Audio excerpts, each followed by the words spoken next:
It's a wonderful movie. I don't ever want to see it again. Understandable.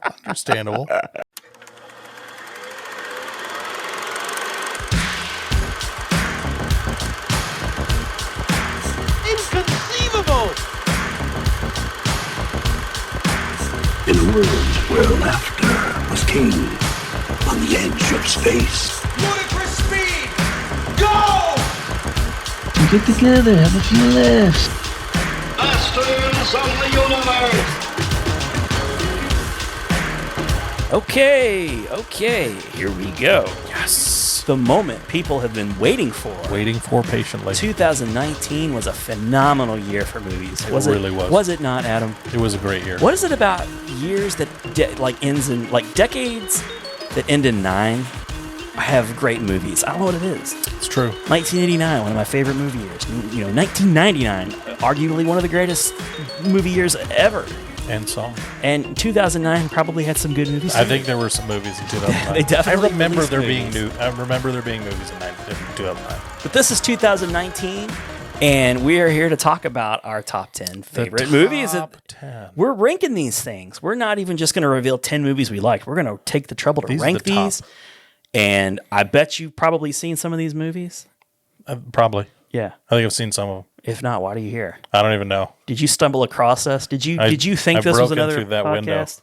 Not you. I know how you got here. me, You, okay. you climbed up through the Yeah, ground through the to let me know my cell service is good as ever. fantastic. Hey, I'm one of your hosts of the Cinemasters of the universe, Ron Avis. I'm over here on the left. How you doing? I'm your other host of the Cinemasters to the north. I'm Adam Peterson. How you doing? Doing pretty good. I'm doing awesome. Great. I've been preparing for this for weeks and for weeks. the whole year. For the whole year, in fact, yes. I just started watching all these movies last week. I watched everything and yesterday. It's time for white guys dancing to a song Panning that's over that fake nostalgic. city. Everybody go ahead. Dolphin it. You know you want to.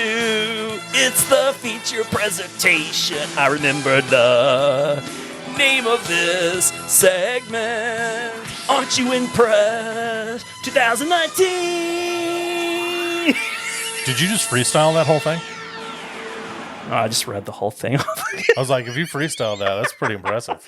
Thanks, man. That was like X to the Z exhibit style freestyling. He's a rapper. Is that a cereal? He's a rapper. Oh, yeah, of course. Much like Anthony Mackie in... That was probably Notorious the dumbest thing I've ever done. It was great, though. Okay, thanks. I think it was a fantastic... I think you should do that every time.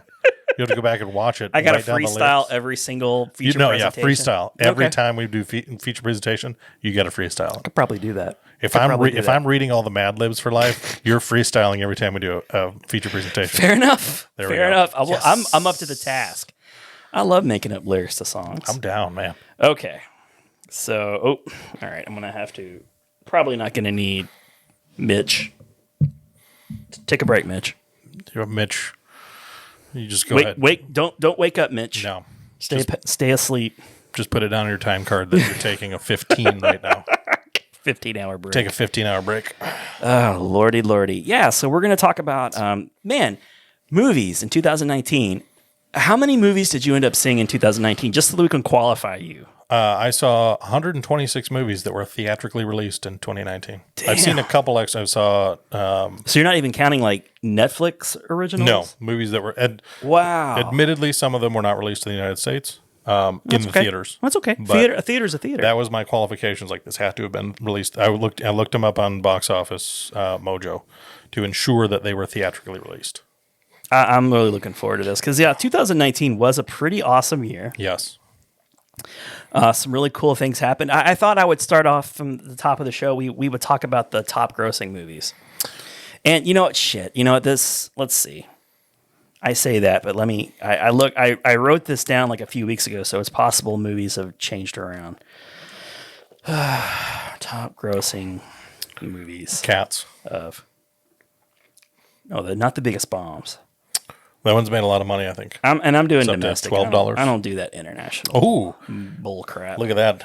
That's American right there. That's right, America only. America's the only one that counts when it comes to the box office. So this is from the site thenumbers.com. The numbers. Thenumbers.com. So ranking number 1 was Avengers Endgame. It pulled in $858 million and some change. It did not pass The Force Awakens. Less than 100 million shy of The Force Awakens. But it did become the all-time worldwide. Beat the crap out of that stupid Avatar movie. Blue Cats, right? Yeah. Yeah. Number 2 is... an environmental movie with James Cameron. I hate this, and I wish it would change, but it's not probably. The Lion King was number 2. I didn't know how. 543 million. Pretty awesome. Jon Favreau, shout out to him.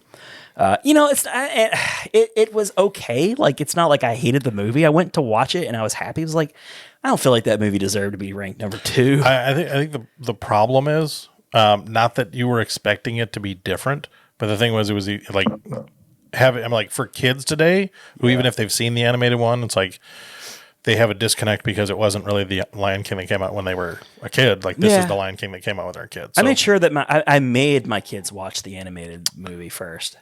So, and they like both. And I like them fine. Yeah, there was nothing wrong with it. It's okay. It's just, I wanted a little more. Is that fair? Like, I liked The Jungle Book. I thought that was a really good movie. They changed a few things around. They played with it a little bit. The story was a little bit different. And, I mean, The Jungle Book, the actual book of stories by Rudyard Kipling, I think was a collection of 10 different stories, so they had a little bit more subject material to choose from. There you go. But with... that's the kind of stuff you get on the Cinemasters right here, baby. Cinemasters. You get to learn, you get book knowledge and stuff, that's book learning right there, kids. Some movies are based off books. They're based on books. Did you know that? Pages with letters on them. You read them and you come up with ideas in your head. But The Lion King, unfortunately, was just kind of a replica. I mean, they updated. There were some new songs. Even the opening scene was like shot for shot. Yeah, I was like... it was an impressive movie, though. Like, I dug how it was made. Favreau did a great job with it. There were other Disney animated classics that Disney did a live-action version of this year that were probably huge pieces of crap. Probably. I haven't seen them. We'll talk about it probably. Probably. Ooh, will we talk about it further? We should. Will you disown me? Yeah. Okay, number 3 was Star Wars: The Rise of Skywalker. Star Wars. Which is still earning money, so you never know. It's not probably not gonna pass The Lion King because it's what's it at domestically? 478 million. That seems unlikely at this point. Yeah, it's still a good 65 weeks. mil behind The Lion King. I don't know if it's gonna get there. Number 4 was Frozen 2. 459 million. I enjoyed it fine. Right behind that was another animated Disney film, Toy Story 4, 434. So far, all 5 of the top 5. Disney did well in 2019. Did okay, did you hear? And Disney also released Captain Marvel, which is 6th, 426 million. People forget about that movie. It came out so long ago. Came out in March. Like, right? Also, Disney released number 7. The Spider-Man Far From Home, which made 390 million. Can you guess the studio that put out the 8th movie? Disney? Aladdin, actually, yeah. Which is the other fine film you were just referring to. Yes, I called it a piece of crap. A piece of blue crap. Yeah, 355 million, which is shocking. I thought that movie was going to bomb hard for sure. It should have. But you know what? I'll be honest. I enjoyed it. My kids enjoyed it. It was. I liked it. Okay. Disney sent me an email the other day. Stop talking shit about Aladdin. Disney sent me an email. It was like, hey, guess what? If you have Disney Plus, you know what's on Disney Plus now? Aladdin, the live action one. You could watch it anytime you want. I know, and they sent the same email to me, and I said, yippee. And when I saw it, I was like, guess what? I have access to this. I can watch it whenever I want. And you know what I'm going to do? Not watch it. Ever. ever, well, that's your prerogative, sir, as Bobby Brown said. Number 9 is our first non-Disney movie, which is incredible. Joker, which made 334 million. So it just missed overtaking. But is the highest grossing R-rated movie, including international, and of all time. It's the first $1 billion R-rated movie, isn't it? Until Deadpool 3 comes out. That's possibly. And number 10, another non-Disney movie, Jumanji: The Next Level, made 257 million. So holy crap! I mean, the top 10 movies all grossed over $250 million, and they say the box office is in trouble.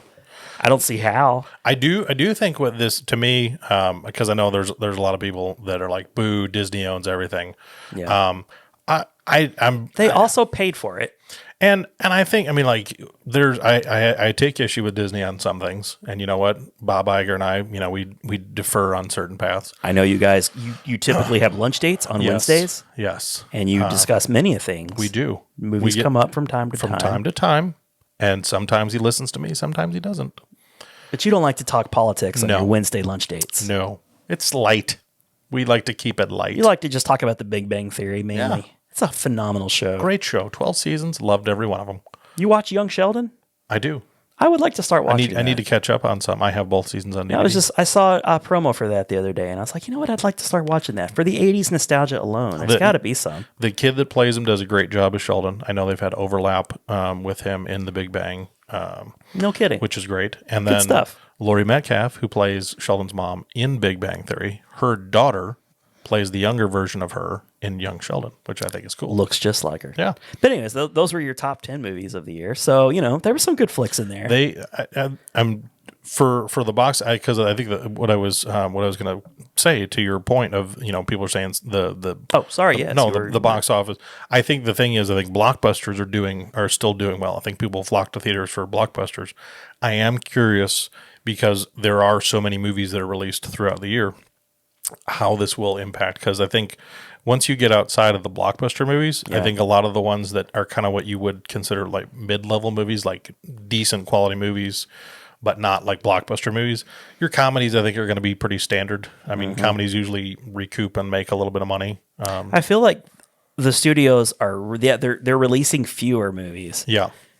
And they're pulling most of their budgets to the larger films, and hoping that blockbuster can, you know, hit it big, because that's where they're bringing it. I mean, Disney is dominating that. Obviously, 8 of the top 10 domestic. Yeah, it's like I'm thinking like those of the, you know, how many movies did Disney release overall? I mean, like 8 of those movies were in the top 8. They're doing pretty good. Not bad. The mouse is not wanting for cheese. No, at all. And I think, you know, because people also have that. It's like, oh, they're just buying up everything. They're creating this monopoly with studios that they've owned. It's like, yeah, but the thing is, like, they're making such good movies. Yeah. What's it would the be problem different if they were buying up the movies and shoveling out crap. They're investing in their investments. An idea I saw the other day when I was on the internets, that I would kind of like. You take your sanity into your own hands. It is you go on the internet. When you go out into the internets, it is a wasteland of nothingness and memes. It is. The memes are okay, and though. people's opinions. There's a lot of those that's where out you there. mess up. Is everybody's got the right one. But I did see an interesting idea that I kind of agreed with. I didn't agree with the delivery that they were going for, but they were saying with all of these studios buying up properties a la Disney, what would be interesting would be to take movies that bombed before because they just weren't made well and make them with Disney abilities. Their example, and I think they were fans of the book series, was Aragon, which I didn't see.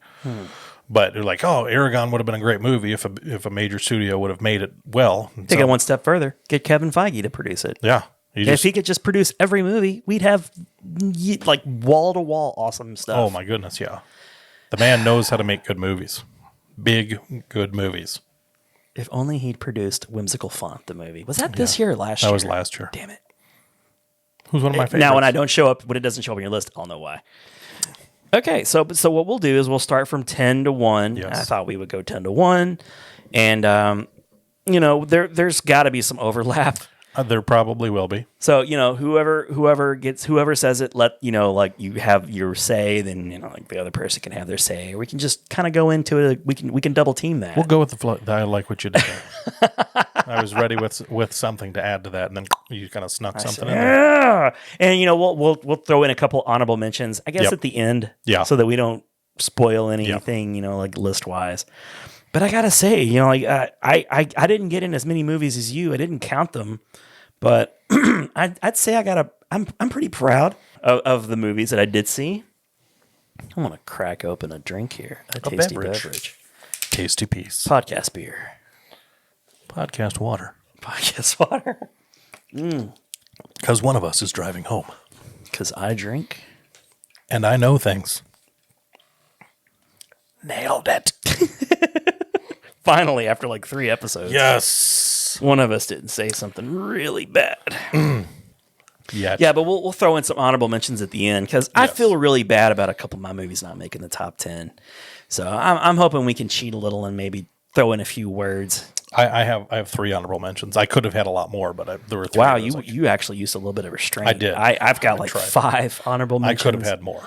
And who knows? Maybe I think one of my honorable mentions will make your top 10. Okay. That's my prediction. So I'll get to talk about it then. Yes. But you know, since I kicked things off in our stalemate episode of Trivia Junket in the last episode, Okay. our mini episode, although it still went over an hour.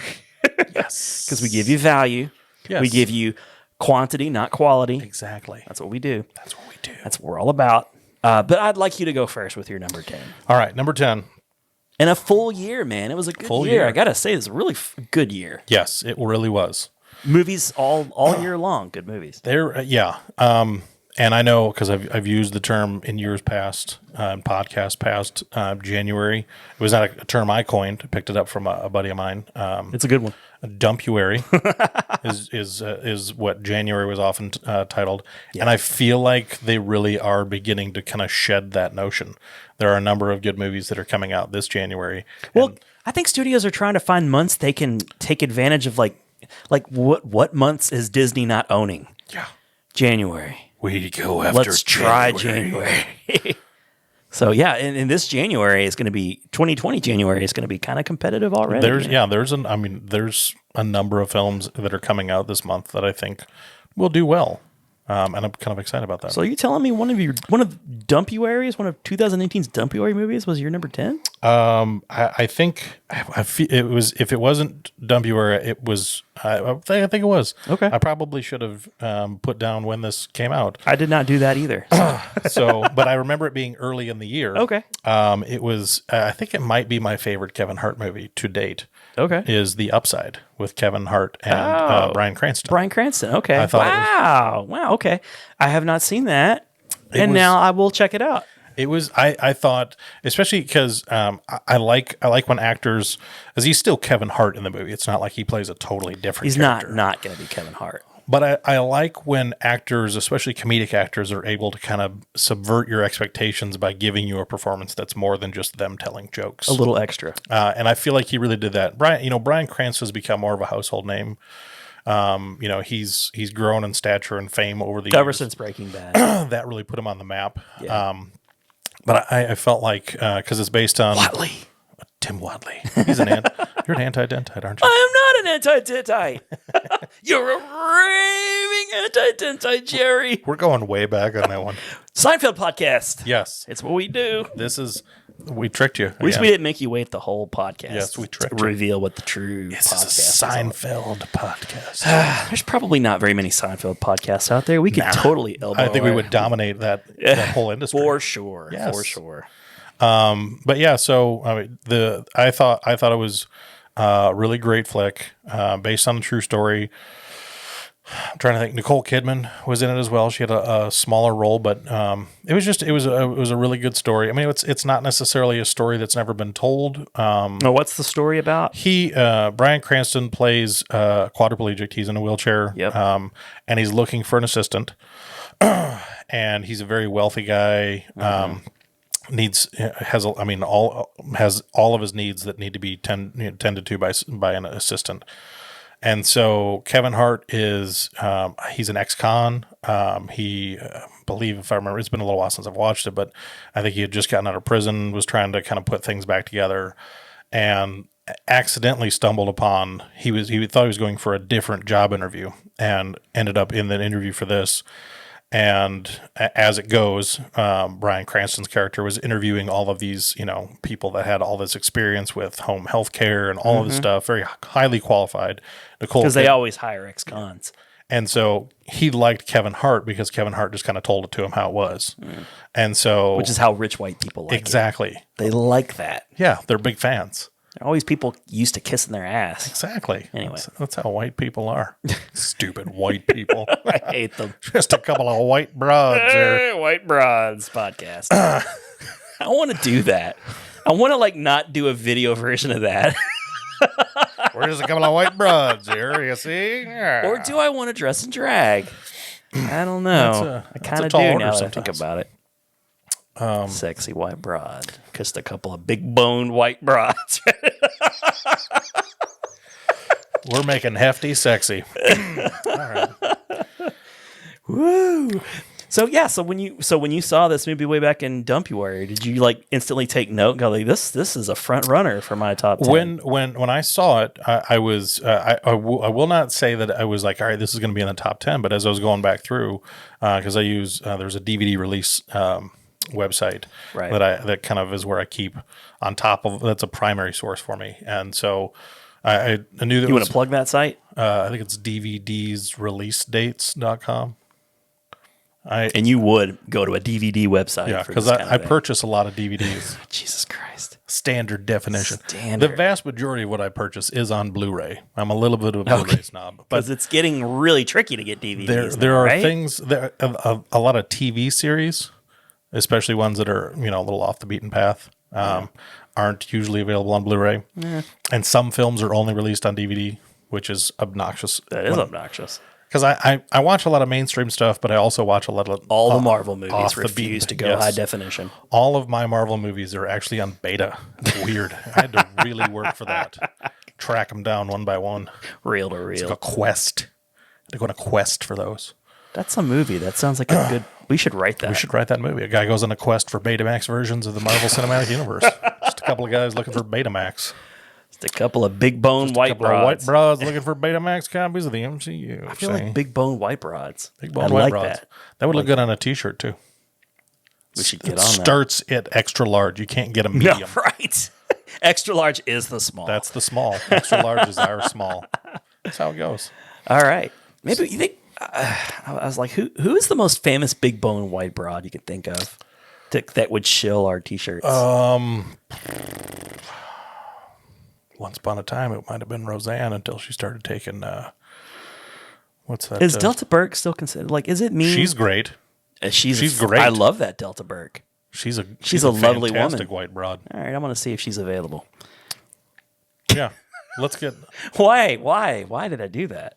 That's because I'm a fat guy. Because we love Delta Burke. I do. There's nothing wrong with that. That's right. I love Delta Burke. I think I have confidence in her that she could sell a lot of our T-shirts. Oh yeah. It'd be a fantastic investment. If there's 5 people out there looking for that shirt, she could reach all 5 of them. Yeah. She's still relevant. Yes. I'm guessing.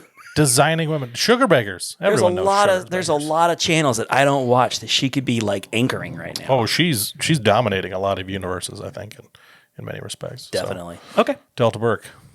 The upside. So the upside. The upside, Delta Burke. Watch it. No, she's not in it. She's not in it. No, but I'm just saying. Watch the upside. Watch the upside. And support Delta Burke. And support Delta Burke. Find out where she's synonymous. At. Let's see. I'm going to go to IMDb right now. And look up Delta Burke? I'm going to look up Delta Burke. Delta Burke. And I'm going to see what she's doing. Surprisingly, she's known for designing women. Yes. She was in What Women Want. I don't remember that. Okay, so when is the last... I'm so glad she's not dead. That would have been the thing. Like, Delta... Oh, I would have hated that. Okay, so she was in Dolly Parton's Heartstrings. One episode. Which came out. I would have thought that would have been a movie, but it's actually a series. 2004. So there you go. She was in before. Oh, well, she came out of retirement to do that. Oh. Yeah. Before that, she was in 2012, something called Counterculture. And before that, she was in 2009's Drop Dead Diva. What did I tell you? 2009. 2009. Great Films. Ending in 9. Great Decades films. ending in... Okay, good stuff. All right, shall we move on to my Let's number? do it. Let's do your number 10. So number 10 is a movie that I didn't think was going to be worthwhile necessarily because I think I almost fell victim to the haters telling me that like this actor's movies aren't really worthwhile anymore.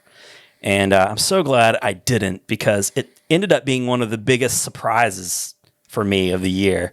And I had to put it in my top 10 list. It's a comedy starring Seth Rogen and Charlize Theron called The Long Shot. I thought you were going to go with Gemini Man. It might still be in my list. I hope it's not. It was not a comedy, though. So it might have been. It was laughable. I'm Sorry, Will Smith. Bam. I used to love you. No, you didn't. I did at one point. I used to You sing rag that. on I Will. used to sing that Wild Wild West. All the the thing time. is, the thing is, what happened? You would sing the Wild Wild he West and didn't not go not away like- long enough. Okay, all right. Like Woody Harrelson made You should have really just crappy stayed on movies. TV. You should have stayed on TV, Will Smith. He just kept making crappy movies and Yeah. no one stopped him. And it wasn't like it was like for a lot of people it was like with Sam Jackson it was you're almost Will like Smith, I guess. like just keep making whatever. I don't care. I'm happy that he's had a little bit of a resurgence. Yeah. I Okay, but no, the Long Shot starring Seth Rogen. So it's you've seen it, right? Yes, I it's own it. absolutely hilarious. I had to go out and buy it. It's so funny, and it made me remember, like, you know what? Seth Rogen's a pretty reliable filmmaker. That I stand by it. That is my favorite Seth Rogen performance. It's actually number 6 on my list. Fantastic. Yeah. Wow. Spoiler. There you yeah, go. I So loved 9 it. for me, 6 for you. And it started up higher and it kept getting shoved down a little bit because, I saw a lot of movies. I was in a lot of movies in the last 2 or 3 weeks. Yes. So it kind of got pushed down, but it made the top 10. Yes. And I was like, I'm watching this and I finished and it's like, it's so good. And I really loved O'Shea Jackson Jr. Oh, he was fantastic. He was great too. He played like, Little Ice Cube. Yeah, Lil Ice Cube played his best buddy. Yes. And he had a really, really memorable little speech at the end of the movie where that to me was fantastic. He reveals that he's a Republican.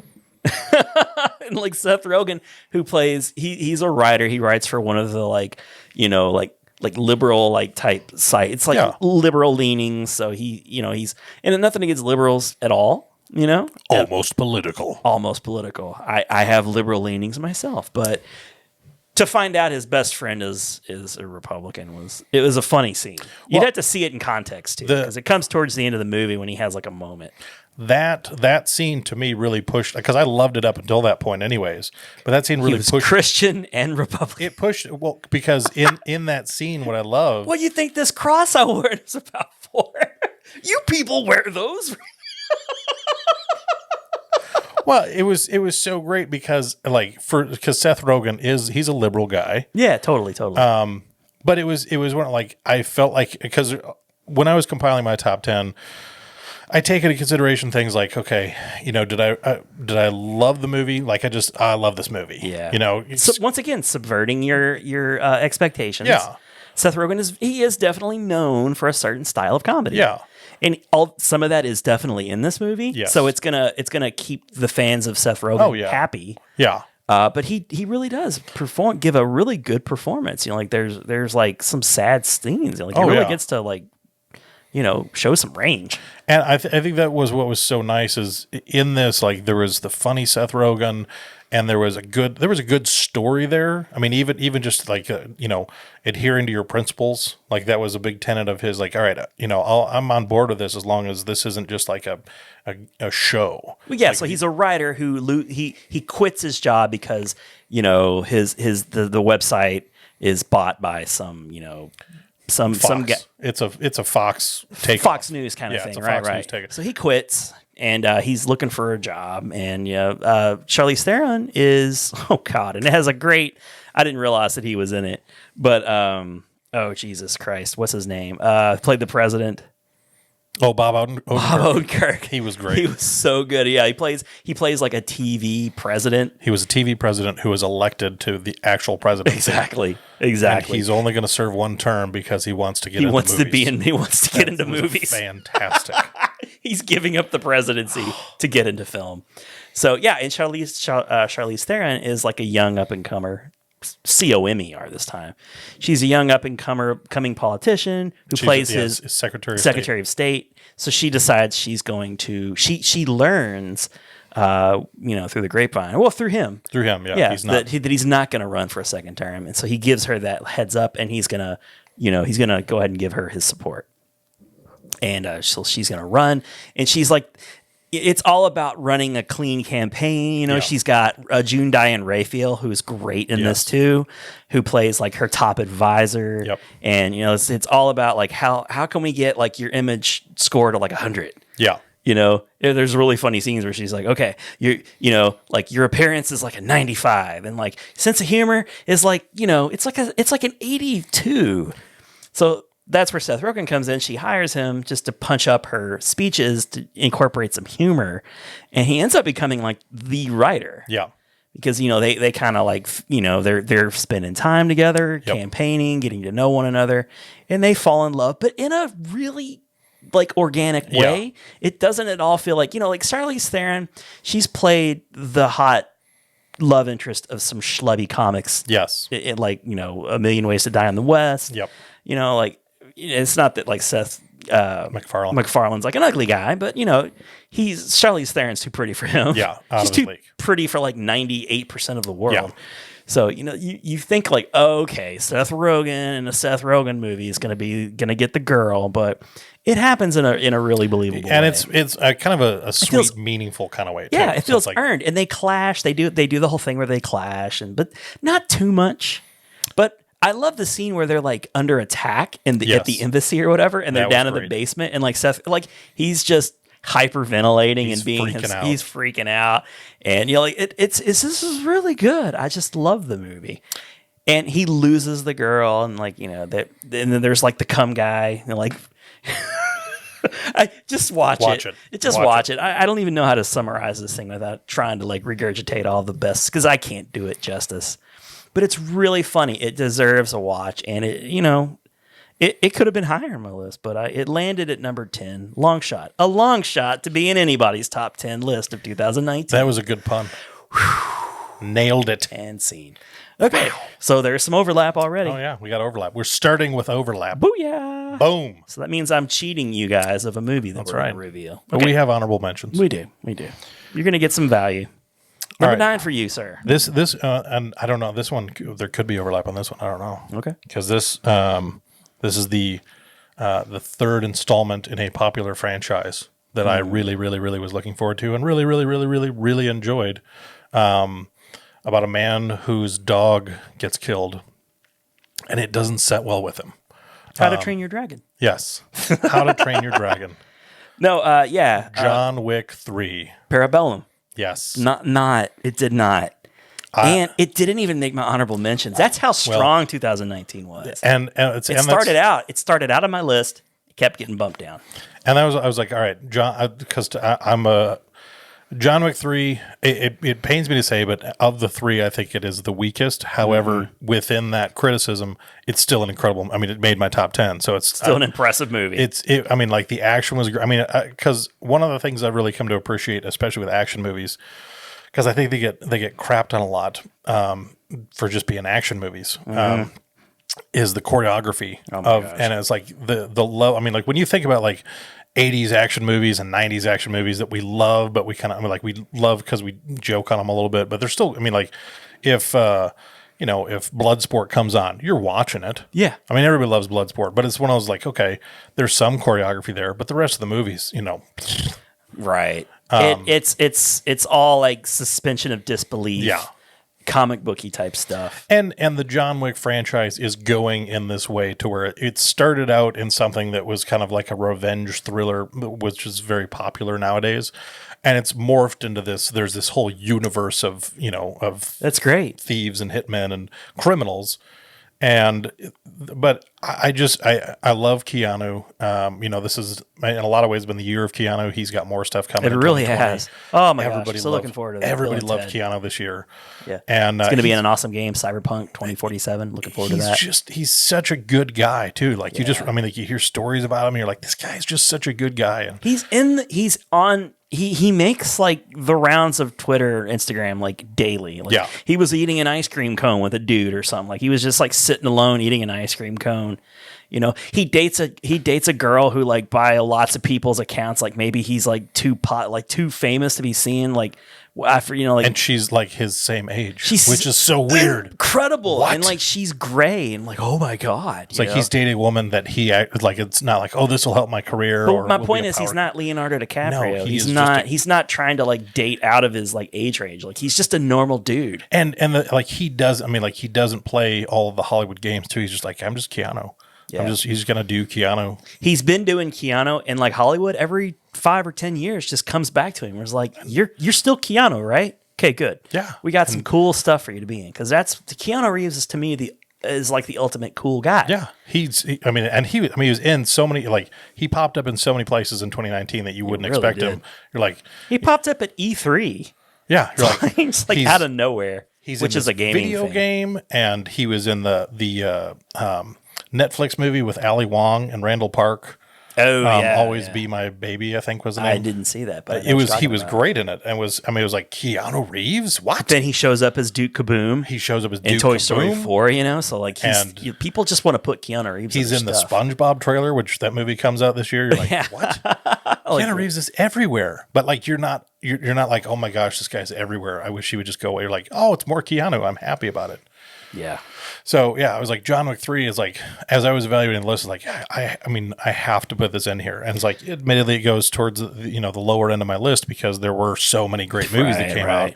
But I was like, I can't not have Keanu on my list. I really Keanu's like just so good. I like that it was like, they're stuck in the hotel. Yep. And it's Ian McShane and Keanu and what's his Lance Reddick, like he's kind of the like concierge. The concierge, like Ian McShane's number 2. I just really enjoyed all of their scenes together. Oh, yeah. And how like John Wick would fall back to that room, like Ian McShane's like comfortably drinking his like cognac or whatever in the room, just chilling. You Yeah, guys he's are gonna just go kill a chilling bunch as of like people. What's he call him all throughout the movies? I'm trying to remember now. Yeah, I can't think. Babadook. That's what it was. But it's something like Baba that. Yaga. Baba Yaga. There you go. Yes, the boogeyman. Right. So good. And I like how the John Wick movies, like you could watch them all 3 movies in a row. How they just, there's like no seams to those. Like they just continue. And we had in the second one, and he reprised his role. Lawrence Fishburne was back, which I was he was the King of the Bowery. Yep. Which He was good. And then Angela Houston was awesome. And I really dug the whole because like he's always redeeming. Like you just know him as this like son of a bitch. Yeah. In his early part of his career, and he got himself out, but he was such a prolific killer. He has all of these things, to like redeem, to stay alive in these newer movies. I was reading through a list of just insane like little elements of the movies, and it may have been from the first one or the second one. It was either from the first to the second or the second to third. I can't remember. But in that franchise, one of the things they did, because the timeline is as close as it is, like the movies are stretched out over several years, but the time that they go is relatively close in range. Right. And the streets outside of the Continental, they made sure that they parked the same cars in the same order. I love that for attention to continuity. detail. I was like, oh, that's so, and because that David Litch, who directed Deadpool 2, big fan. I mean, he's directed a lot of great stuff. He's been a part of that franchise. He Directed the Terminator. Yeah, he started as a stunt coordinator, and one of the things that I've always loved about that franchise is as many guns as John Wick goes through, one of those attention to detail things is he was never going to fire more bullets than that gun could hold. That was one of those, like, if this gun legitimately holds 15 rounds, after 15 shots, it's going to be out, and you're going to know that. So there's just a lot of attention to detail. There were missteps in the third one. I wish that they would have done different when he's getting his ass kicked by the two guys right before he fights Mark Dacascos. I was really hoping that scene was going to be like he's strategically getting his ass kicked so that when he fights Mark Dacascos, it's like he's mentally mapped out the room. I really wish that's how they would have played out. It didn't. So it just looked like he was getting his ass kicked. And I'm like, oh, you're John Wick, though. Yeah, you shouldn't be getting your ass kicked like this. But admittedly, he had kicked a lot of ass up until that point. So it's like, okay, you know what? And he always just seems so wounded all the time. He's always getting like sewn up, fixed up. Because that was one of the things with Bruce Willis in his movies. I was like, Bruce Willis gets to the point where it's like he's too bloody. He's gotten shot too many times. Yeah. And Keanu, like he's just like he's indestructible. How is he still fighting? It's like he's been shot and stabbed at the beginning of the movie. By the end, he's like, I've been shot and stabbed a few times. But I thought Halle Berry held her own with the dogs. Yep. Like I questioned that. Yeah. It's like Halle. Are they just trying to sneak a name in? But she took it pretty seriously with her, because she's one of the ones, like, she was big a while ago, and when you got around to like Swordfish time, was it like early 2000s? Once she showed her top off. Yeah, it was like when she did Swordfish and Monsters Ball, like she got her award for Monsters Ball. Yeah. But it was one of those, like, she was kind of on the decline. Like, she was such a property for so long, and I was like, Then she was in a bunch of crappy movies. She went away. She was Storm in a couple movies. Yes. Yeah. But she came, like, that's the thing. Like, she went away for a little while, and she came back in Kingsman, and then she came back That's a in shame this. because Monster Ball is awesome. It really is a good It's movie. a good movie. Yeah. She's really good in that. Yeah. And deserved the Oscar that year. Yes. But yeah, John Wick 3 John Wick Parabellum. 3. I really dug it. Trying Great to think flick. of some scenes to stand. I like that we're getting a fourth one. Yeah. You You'll know? keep making them. The scenes on the motorcycle was, I mean, I'm like, how do they film this stuff? Somebody redid that scene with lightsabers.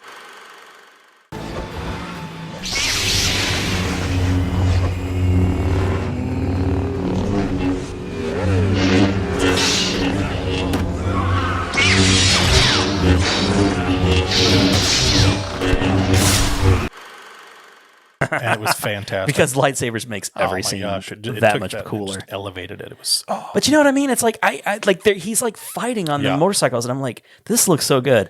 And you know, like another scene that I'm reminded of was Fallout, because like all the stunts that Tom Yep. Cruise was doing, and like all that seemingly long shots of him on Yes. the bike, that scene felt more realistic. But he wasn't doing the fighting that John Yeah. Wick was doing on these Yep. bikes. Like so cool. That's a worthy number 9. yes. Glad it's on your list because unfortunately I wouldn't have brought it up. That's how we balance out the world. Just like the Force, Yes. light side, dark side. Wait, John Wick 3. which one of us is who? It doesn't matter. Okay. Because it doesn't matter. Okay, moving on to my number You're 9. number 9. Let's see here. So my number 9 was at one point, controversially, was probably my favorite. I would have deemed it my favorite Marvel movie of the year, but I've had a change of heart on that. But I love it, and it's, you know, obviously it's in my top 10. I've seen a lot of movies. Spider-Man: Far From Home. It's you know, it just feels good. It's a fun time. It came after the Avengers Endgame, which was so damn heavy. Yeah. I needed Spider-Man: Far From Home because it kind of like it gave you that, like, you know, levity or whatever that was required for something like that. And you got, you know, Captain Marvel earlier in the year, and that was fun. Endgame heavy, you know, people die and all that stuff. Great movie. And then, you know, Spider-Man: Far From Home comes out, and it continues from Avengers Endgame. And, you know, it's sort of the passing of the torch, which we almost didn't get. Yeah. If it weren't for a drunken crying phone call. Thank you, Tom Holland. Thanks for jumping on that grenade, buddy. Thank you, Tom Holland's liver. And thank you, Disney and Sony, for deciding, hey, we like money. Yeah.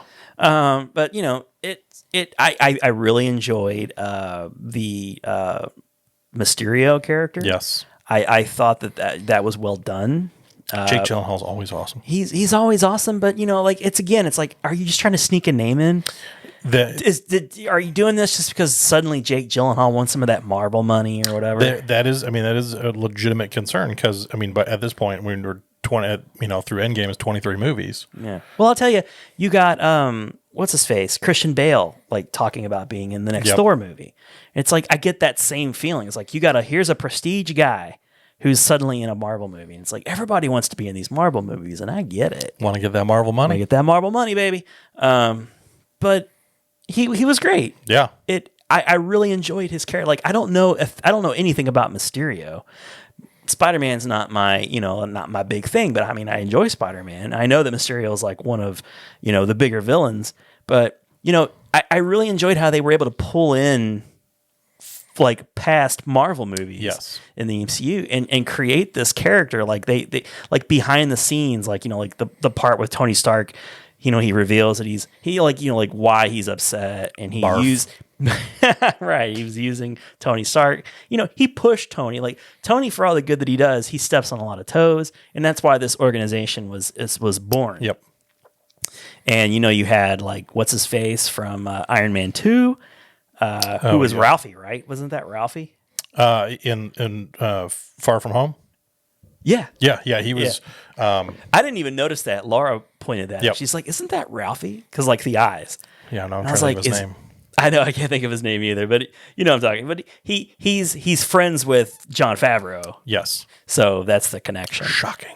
Yeah. Oh, you fit your buddies in. Like when is, oh gosh, what's his face? When his big buddy who's in like the comedies. now that you, Hey, Alexa, wake up. hey, get over here, Alexa. We got some questions. Come for you. on. He was in Vince the wedding. Vaughn. He Vince was in the Vaughn. wedding planner. Vince Not the Vaughn. wedding planner. Yeah, Vince Vaughn, not the wedding planner. That's Yes, the that wedding was J-Lo. crashers.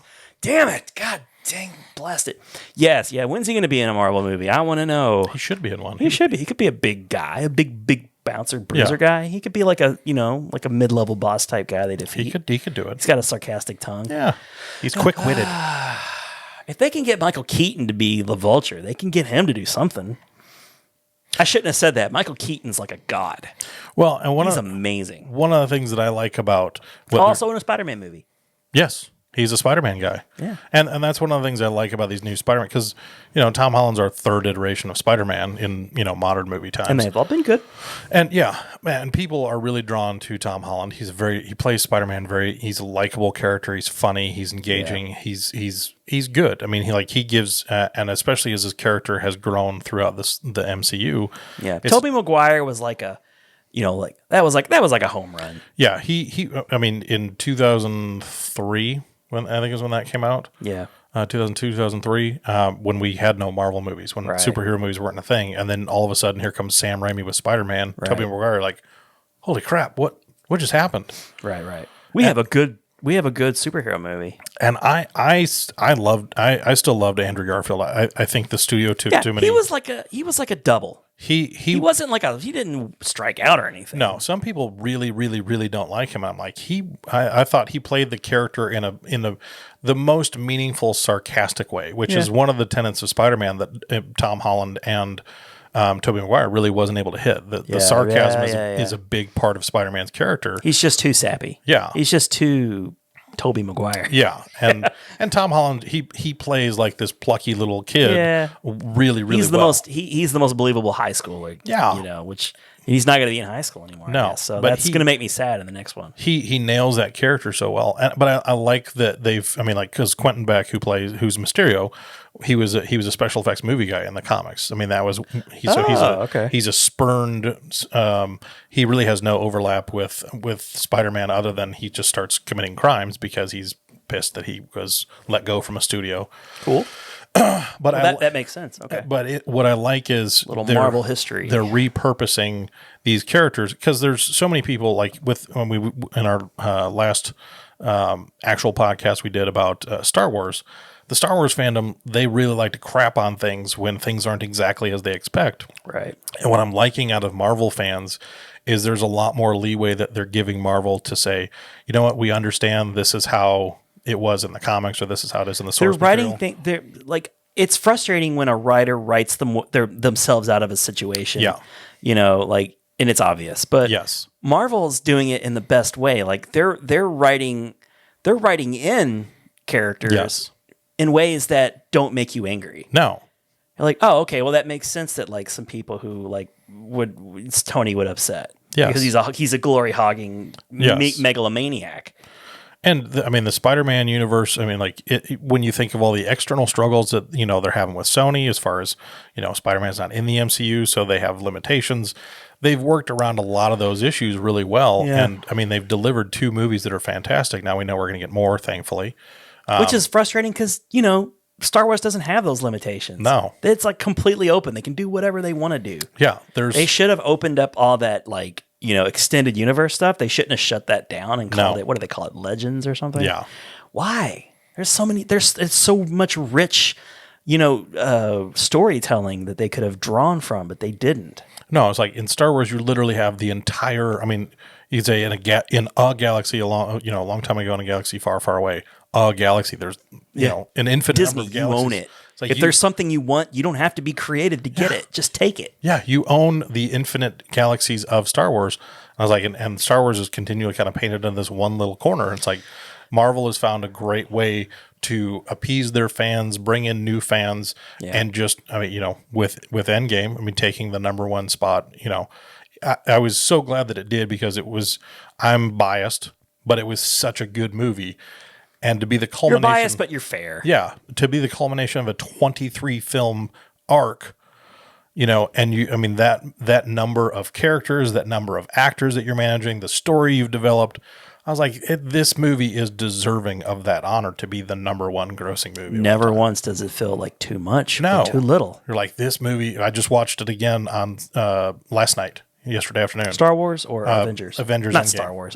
Spider-Man is what I I watched Avengers Endgame again yesterday, and I was just like, this whole franchise, and I mean, and I think that's the thing with the character Spider-Man, like, I feel like every person can connect to Spider-Man regardless. Like, I he's love just his such relationship an accessible with Tony Stark, man. It's so good. It's so perfect. And that was such a great cornerstone of this movie. Mm-hmm. I was like, you have the Endgame, and you have the, how that ends, and it's just so heavy. And then you have Spider-Man come back, and you had some really, I mean, and I love how Beck pretends to be like a friend. Yes. And, on one hand, he really does feel sorry for him. And I feel like he genuinely felt really bad that he may have to kill Spider-Man. Yes. Because he just wouldn't go away, but he's taking advantage of his guilt and sad. Like, he just wants to be like a regular kid, and I mean, like, that's Jake Gyllenhaal can pull that off. Not a lot of people like. No. So well done, Jake Gyllenhaal.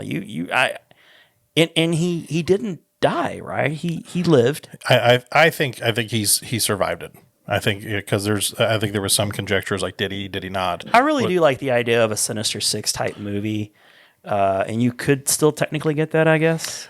Because in the first one you have the Vulture's the primary character. He's in jail. They have Scorpion, which they alluded to. He was in the mix. Yep. Now you have Mysterio, and I was really hoping, because it was a theory I read at one point that Fury was going to be Chameleon in disguise. Which, given how the universe now goes within the MCU, and we have the Skrulls, we got something like that. I'm kind of curious. Like, okay, you've repurposed these characters in different ways than we expect. Could we have a rogue Skrull? Because that was the whole twist in Captain Marvel, which hopefully I'm not subverting, a higher spot on your list. But in Captain Marvel, you have the Skrulls, and that was one of the big things for that movie. People were like, "Wait a minute, the Skrulls are good. Skrulls have always been bad. Right? Skrulls are good."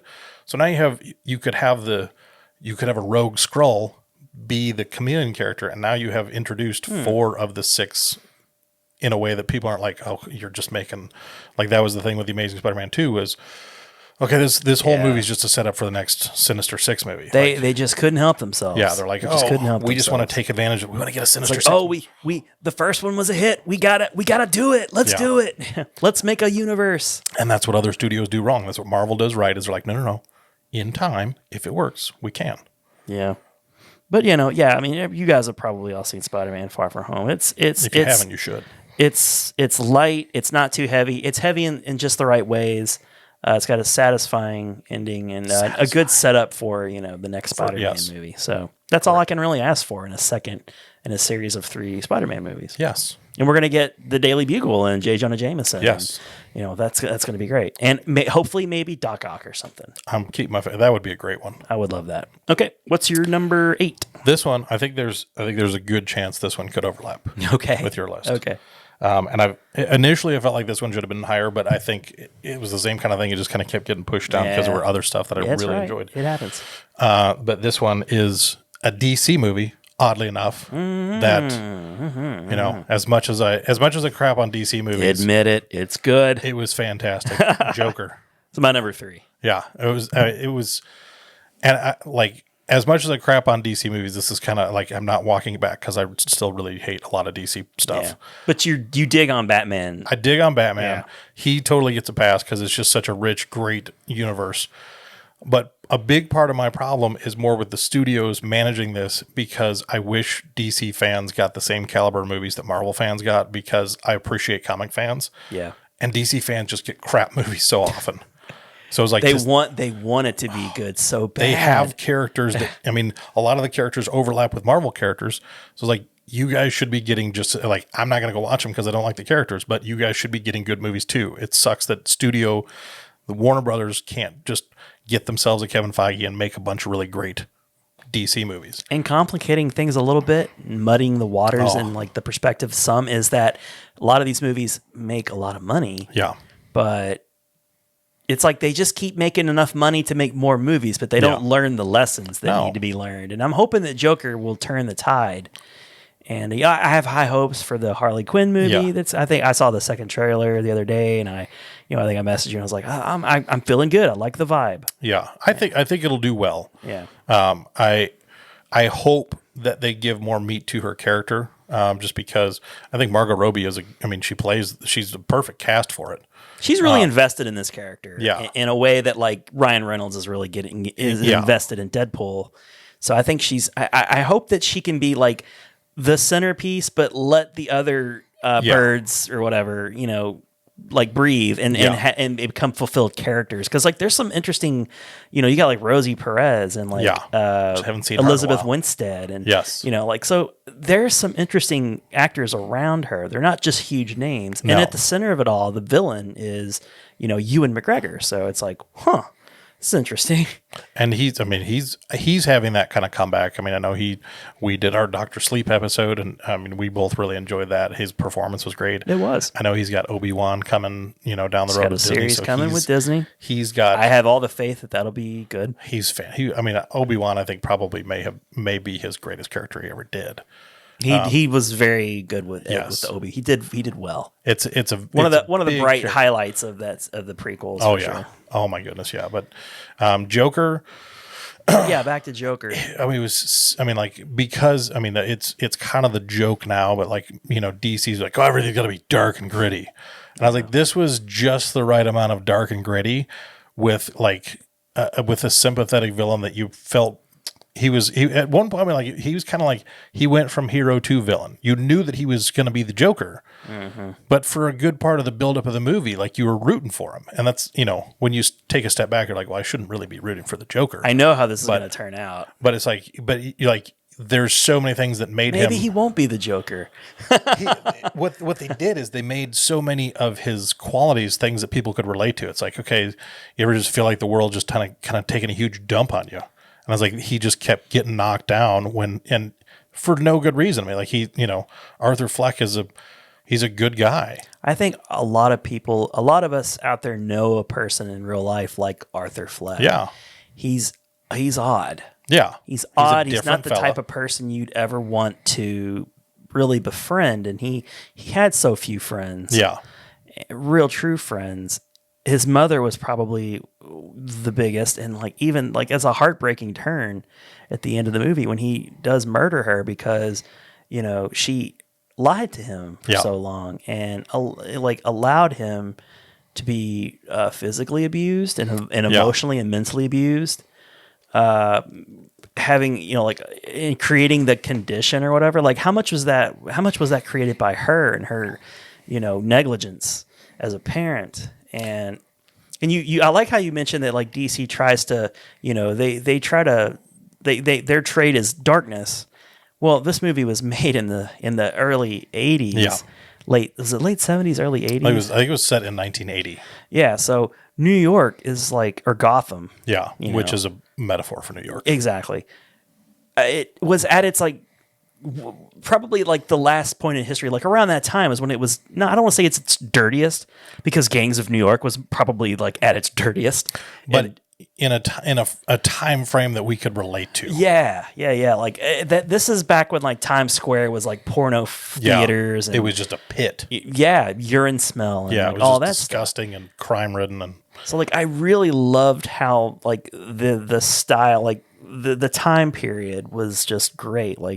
It wasn't nostalgic, fun nostalgia. Yeah. It was gritty, a great place. It was not a great place, but you can understand where the Joker would come from out of this. So, it's he's, again, I go back to you say he's a good guy, but he's just a disturbed individual who just keeps getting pushed. And, it's I can see how he becomes the Joker, and he's just he's beaten down a couple of times in the movie. But his transformation into the Joker was so perfect. When he snaps. I thought that Todd Phillips did a really great job because I think there's a lot about the story that was a pretty substantial indictment on the way that our culture today treats mental illness. It's when I was I think, and even doing it wasn't gratuitous in the movie. It was nice because all right, he was kind of it was kind of like he was pulling away the mask of, okay, people don't talk about going to therapy. People don't talk about, I'm on some medication to help even me out. People don't talk about those things because there's such a stigma. And I think, when you see Arthur sitting in the office with the woman, he's like, you're not even listening to me. Yeah. And I was like, and even within that character, it was not that she was unsympathetic to him, but it was just like, I'm so restrained by this system. Yeah. That I liked how she was real with him in that point. It could have been easy for her to just been like another person to push him. But, they could have done that, but they didn't. Yeah. And it worked. And I think that was, one of the critiques I have of a lot of like the Val Kilmer and the George Clooney Batman. You have characters in those movies because all of a lot of the Batman villains are just regular people that have some kind of event or series of events that drive them to crime. There's just enough sympathy. Yeah. And with Arthur Fleck in this movie, you're like, what makes it so much more accessible is the fact that, like, he's not like some total freak. And it's not like in, with the Riddler in Batman Forever, where he's kind of, he's a quirky guy already. And then like, oh, we're not going to fund your project. And he goes insane and starts killing people. It's like, okay, that's too much of a stretch. With Arthur, you have this progression. And if only Darth Vader could have had, like Anakin Skywalker could have had that type of progression, seeing him getting picked on a little bit on a subway or something. I don't know. Well, in 2 hours they achieved what Star Wars tried to do in 2 movies. Well, that's right. And you got it. They didn't. And in this movie, Todd Phillips really did. I mean, like, he went insane. I mean, he became fully engulfed in that character. Anyway, we have a whole review of the Joker. You guys can go back and watch. I really could, but I'm trying to keep in mind that we do actually have a review. So go back, check it out, watch it. It's not that many episodes ago. No. So, anyways, that was your number 8 and my number 3. Yes. And man, the Joker. Just one more thing, Joker was getting pushed down a little bit, but then it came out recently. Yes. And I rewatched it, and I was like, no. Yep. You gotta. My initial gut instinct was like, this could be the number 1 movie of the year for me. I need to rewatch it. And I watched it a bunch of other really good movies, and it started getting knocked down. Then I watched it again, and I was like, no, this movie deserves its place. Yep. Okay, number 8 for me. Yes. Yeah, so my 8th movie, we just did an episode on it too, so I'm not going to spend a whole bunch of time on it since we've already talked about it at length. But Star Wars: The Rise of Skywalker is my number 8. I wanted it to be so much higher. Yes. Like after seeing the trailer and knowing that JJ was going to do it and being such a big fan of The Last Jedi, I was so pumped and psyched, and I was ready for it to be like my number 1 movie.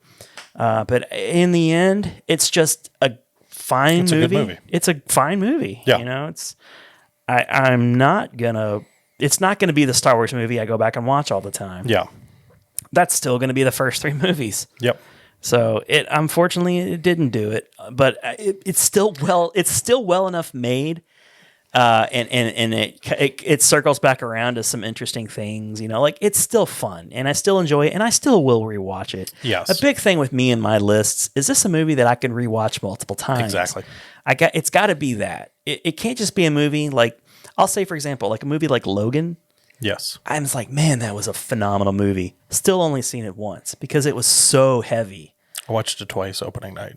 It's so good. It's like, but is it in my top 10 list? Like, I don't want to watch it anymore. Yeah, it's a hard one to rewatch. I mean, like it's a weird thing for me. Yeah. Like like that movie deserves to be in your top 5 at least. It's a great film, right? But it's like one of those where it's like Citizen Kane. There's so many people review Citizen Kane as one of the greatest movies of all time. But it's like how often you're like, hey, who wants to watch Citizen Kane? It's like yeah. Dr. Zhivago. Oh, it's a great movie. It's like, yeah, but it's like point is, I'm not a hours. professional critic. I gotta know that. Yeah. I gotta be me. And I'm picking movies that I want to love and rewatch again and again and again. That's just how I do it. And I think that's what makes us a little bit different than some of the other guys out there. Totally. That's why we're better. You should listen to us and watch us. Anyways, your number 7? My number 7. I noticed that Star Wars didn't make your top 10. Star Wars did not make my top. I thought same opinion. It was a fine movie, and I had it on my list, waiting to see if I was going to score it in the top 10 or not. And ultimately came down to. I mean, it would have if I would have gone a little bit deeper than the 3 honorable mentions I have. It probably would have made the top 5 on honorable mentions. But Fair enough. I was like, it's a fun, good movie. Nothing wrong with it. People will crap on it. It's just another Star Wars movie. Star Wars fans don't like Star Wars movies. But I do. I like Star Wars movies. the hardcore Star Wars fans like 10 minutes of Empire, and that's it. So but yeah, just like you said, yeah. Before. Rise of Skywalker is a good, entertaining movie. It's not perfect, but it is campy. Yeah, there's they've dug themselves around they've dug too many holes for themselves. Even with Empire, it's one of like if you sit and watch Empire, you can pick Empire Part 2. Yeah, you could. You can. They're great movies about space. They're fun. Yeah. Except for Attack of the Clones, which sucks. Awful. All right. So my number 7. Yeah. This one I wasn't. I was excited. Like everybody went nuts the day the trailer of this came out. But after the movie actually came out, I didn't hear from anybody who went and saw it. And it was the movie about Mr. Rogers with Tom Hanks, A Beautiful Day in the Neighborhood. I'm so glad this is in your list. It was when I was like Mr. Rogers. For me, I mean, like everybody grew up with Mr. Rogers. It was one of those things. Like when my mom will tell stories about when I was 2 years old watching Mr. Rogers, and I would get excited. It was like, oh, Neighbors coming on, and I would just sit there. I'd eat my bologna sandwich for lunch, and I would. She fry it up for you ever? No, just a regular bologna sandwich. Okay. And she would turn Neighbor on, and I would sit there in my high chair and I watch Neighbor. And she tells the stories of like I would interact as it was just me and him. And it's when I was like, so Mr. Rogers, he has that place in everybody's heart. But it was when I was like, oh, Mr. Rogers, I got to go see this. And I wanted to see it when it first came out. I was glad I was able to catch it before it left theaters. Yeah. Because it's one of those like, Tom Hanks did a great job as Mr. Rogers. He was so good. I don't think I would have, I can't think of anyone. Like if you're like, hey, recast Beautiful Day in the Neighborhood, I'd be like, I can't. I hope he gets a nod for Best Actor. Yeah. I hope he does. Because he it. became Mr. Rogers. I felt like he was Mr. Rogers. And the scenes where he's puppeting. Yes. And you saw like the behind the scenes stuff. I mean, holy shit, that was so good. This movie broke my heart. It made me cry numerous times. Oh my gosh. it was so like and the thing is, like, which is why it didn't make my top 10. Too much. The thing about it that I loved is like they build it as what it seemed like it was going to be a movie just about Mr. Rogers, a biopic of Mr. Rogers. Yes. And it turned out it really wasn't. It really it was the story of the writer from Esquire and how Mr. Rogers changed his life. Yeah. Which after, like, at first I was like, huh. It was when I was like, okay, I had an expectation that maybe the people who made it set up didn't, I don't know. But what you gave me, I think I liked even more than just if I knew that this was Mr. Rogers' I was going to say, because they did what they did, I liked it more. I think I would have enjoyed it if it was what I thought it was going to be. But because of how they framed it, and even like the scenes where like they had like the Mr. Rogers toy like neighborhood, where they would change scenes, so well done, man. I thought there was a great little fun way to keep that central theme of Mr. Rogers. You know, like it was like, oh, here's the planes landing. Yes, I was like that's so just cute. A fun way to transition from scene to scene. And I loved when he takes Tom. Was it Tom? I can't remember if Tom was the name of the writer in the movie or in the real life, but he takes him to the Chinese restaurant. Was that Laura restaurant. Dern that was his editor, or was that some other actor? That was Christine Lottie. Oh, okay. But because she gives him the assignment because he's this kind of like blowhard writer, kind of like a Seth Rogen, but without the sense of humor. Yeah, he's like always digging for the real story. Yeah, it's like, oh, you want me to write a story about Mr. Rogers? Who's the real Mr. Rogers? Right, and he continuously is trying to dig that person out, and he can't. Yeah, he can't because he's not. He gets frustrated with him in that one scene, which was a really good scene. And for a moment, Mr. Rogers is like Tom Hanks. He's there's that hurt in his eye when he mentions the scene about, I bet it was hard for your sons to grow up as Mr. Rogers as your dad. Yes, and you could tell like for a minute there, and I thought it was a really good bit of acting that it almost got to him. He almost broke him down, but he refused. It made him such a real person. Yeah, it's like it's so easy to put Mr. Rogers up on this pedestal, And like 99.9% of the time when we put those people up on a pedestal, it doesn't take but an article in a magazine or a newspaper, or online or something to be like, oh, wait a minute, you really like this guy, but here's the real story, and it just tears him apart. I was like, I liked it because the expectation that this... Tom Hanks is like that guy. He is like, okay, this guy's just a good guy. I mean, you want him to be bad. Lloyd was his name. Sorry, Lloyd. yeah. Okay. Yeah, Lloyd Vogel. I think the writer's name in real life, his name was Tom. But when they're in the Chinese restaurant together, and he's like, I'd like to take a minute to just be quiet and think about all the... It's like, and when Tom Hanks looks directly into the camera, and you're like...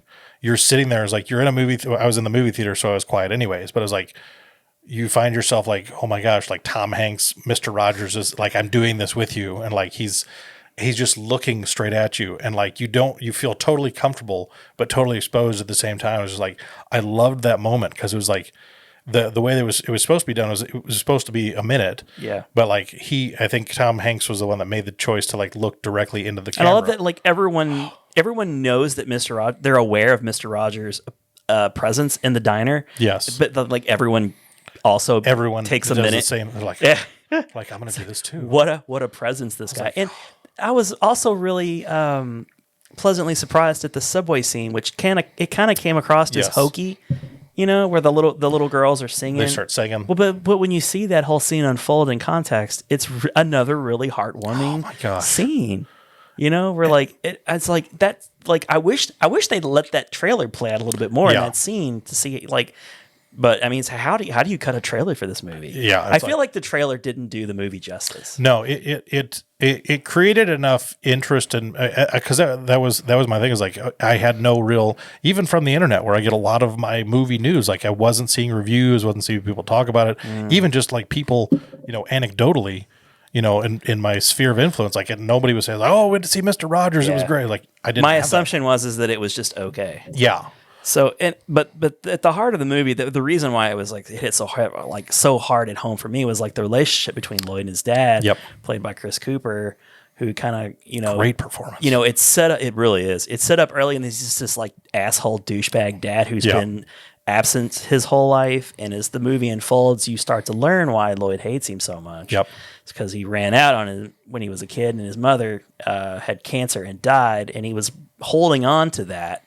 And I love the another part that like made me cry is like when he was having that weird psychedelic-y kind of trip, and then but in part of it was like a real Star-Lord moment. Yeah. When like his mom was like, I don't need you to do that. Yeah.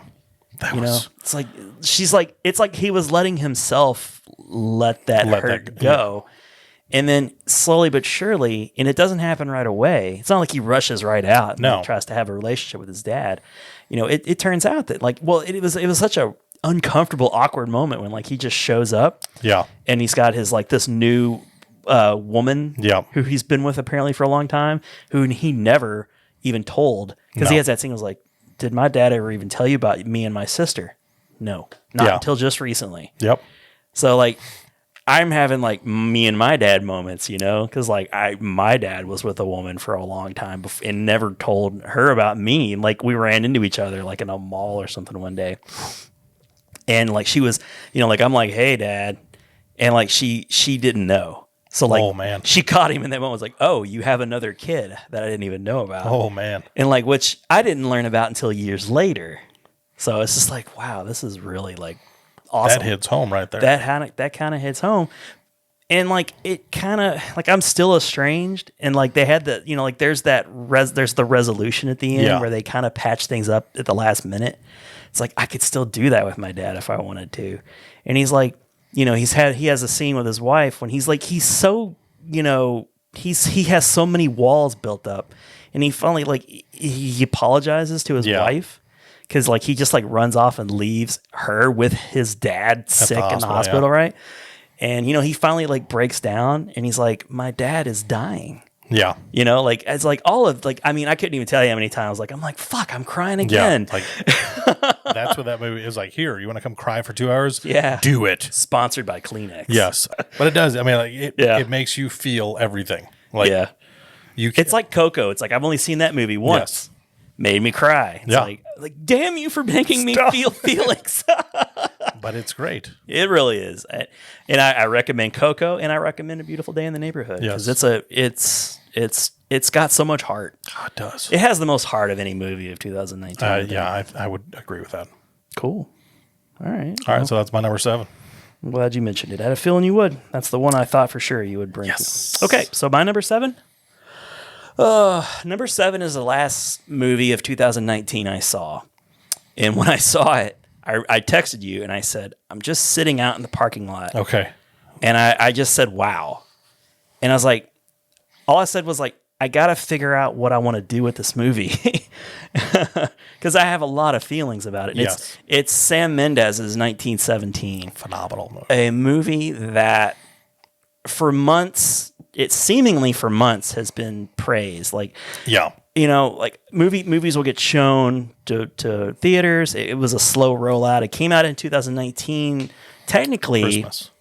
but it didn't come out like nationwide until just this Friday. Yeah, just this past Friday. And I was like, I want to see it because it's going to qualify, and I want to watch it. And I've held the spot in my top 10 to put it in just in case it was what people said. And all the time, like I'll see a movie that gets high ratings, you know, critically acclaimed, and I see it and I'm like, I don't. There's lots of examples I could point to that do this. Uncut gems.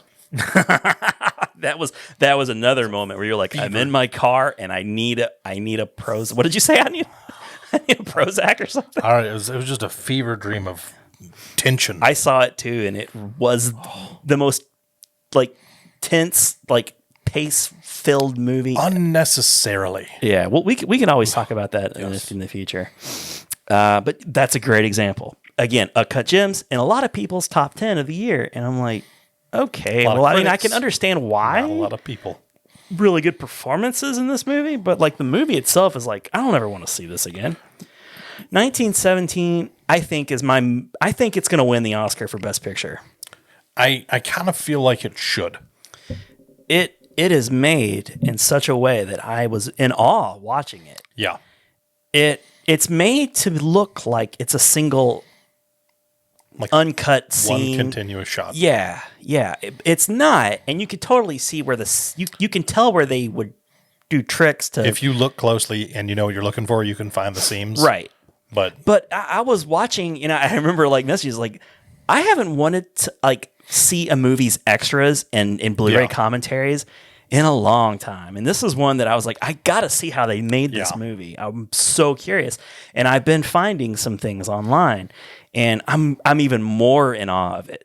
You know, it's like, wow, a lot of those scenes were filmed like you know, like the part where he's in the river and he's like, I'm like, this has got to be all CG or something. Like, no shit. Like he actually fell down. oh wow. A waterfall, not like the big one, but I mean, like, Oh, wow. Yeah, he was in a river and like falling over an edge. Like, it was insane. Oh my dude. gosh. That is crazy. It is really wild. There were some miniature shots that they did, like, you know, the part where and we should just end up doing a review on this. We really should. I don't want to just sit here. Go see 1917. Yeah. It is the finest made movie of 2019 in my book. Now, the reason it's not higher is because I don't know how many times I want to watch it. It is so tense, and it portrays war in such a gritty way with the dead bodies laying everywhere. I don't want to spoil things because we didn't say this is going to be like a spoiler thing. It should be obvious from watching the trailers, but there is a point in the movie where I was like, I didn't really see that coming. Yeah. And it changes the movie a lot. Yes, I know what you're talking about. Right. So I don't want to talk about that scene. Yeah. But I will say that the part in the trailer when the 1917 is like fading and he's running along, that is one of the best, most well paid off scenes in a movie like that. That was so emotional. It was great the way they integrated that in. Like the first trailer I saw, that was a part of it, and I liked that shot. It was a cool shot. I liked that shot. It was at that time I was like, okay, another war movie. Right, looks cool. Guy running across the field. I don't know if I'll catch it or not, but it looks cool. I saw the second trailer and I saw a little bit more of the heart of the story, and I was like, oh, okay, I might actually want to see this. Is this like Saving Private Ryan? This is Saving Private Ryan, isn't it? This could be really... And it's funny because this is the third World War I movie I've watched in like the last couple of weeks. And that's cool because like we get are World War II movies. Everybody makes World War II movies. Yeah. World War I is one of those movies. And in the 80s and early 90s, it was all about Vietnam. Yeah, I was like, you don't get a lot of World War I movies, and I was like, with this, I was like, okay, You need to. This is I mean, like, there's, and I think the thing is, like, with this, there's so many stories that I think will, the more people dive into it, the more people will find those stories that we love to see movies about. And this was, true or not, I don't need it to be in this instance because the story was so well told. And it's supposedly based on a true story. Sam Mendes's grandfather. It was his great grandfather. I saw one of the characters, the character running across in the end. Okay. That's based on his like grandfather. Okay, because that moment when you, because there's a tribute at the end of the movie. Yes. Yeah.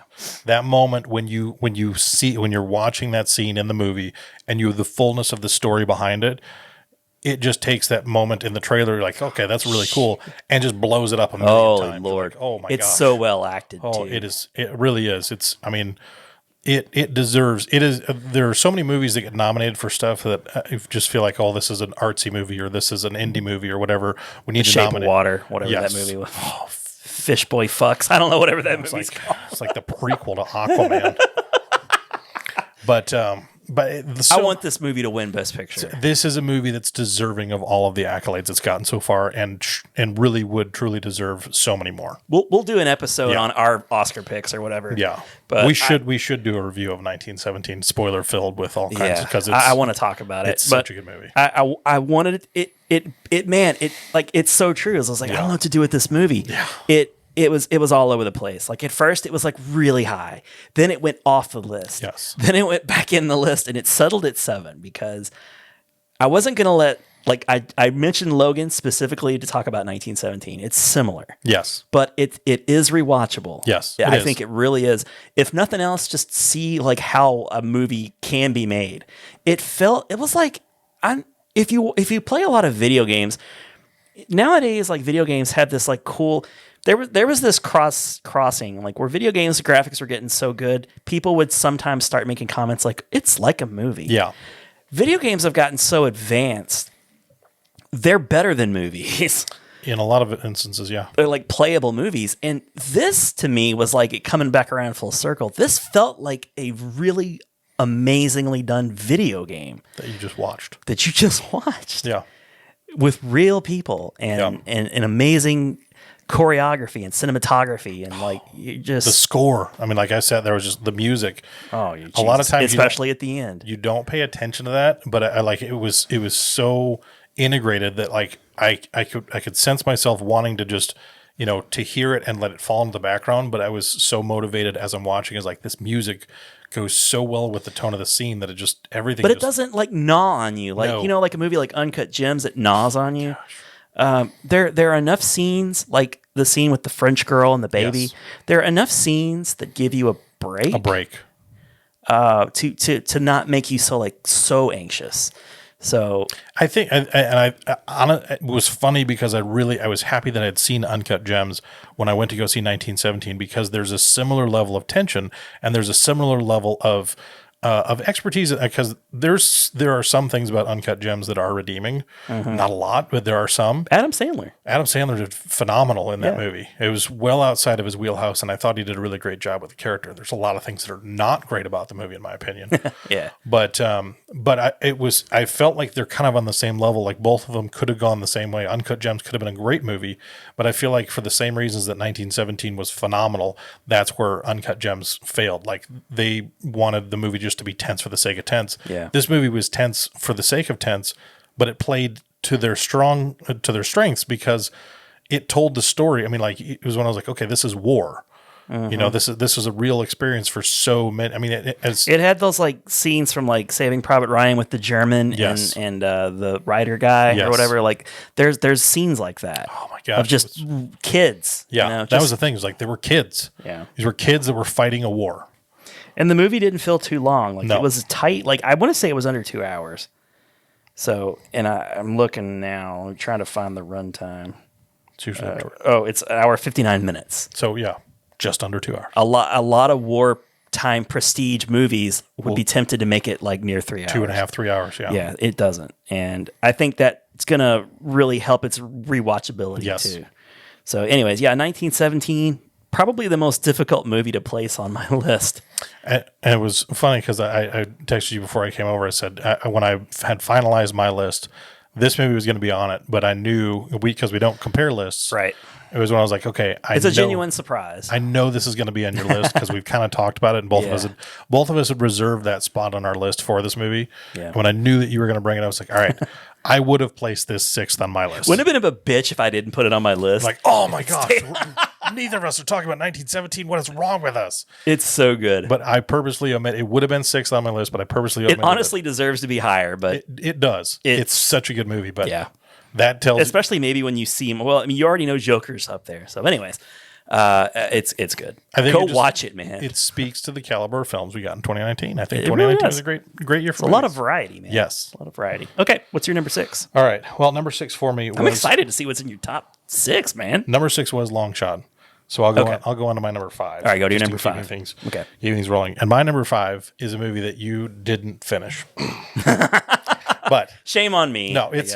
I'm glad you didn't, because now you can go back and rewatch it, because I will. You will enjoy it. It's Jojo Rabbit. Yeah. Directed by Taika Waititi. I love Taika. Oh, I basically just about everything Taika does. I dig just what love. he's about. He's fun. He's Cool. funny. He's yeah. I mean, he and in this movie, which there are your critiques of it, I think, are valid. I'm glad you can at least see Yes. where I'm coming from. Yes. it's a satire about World War II.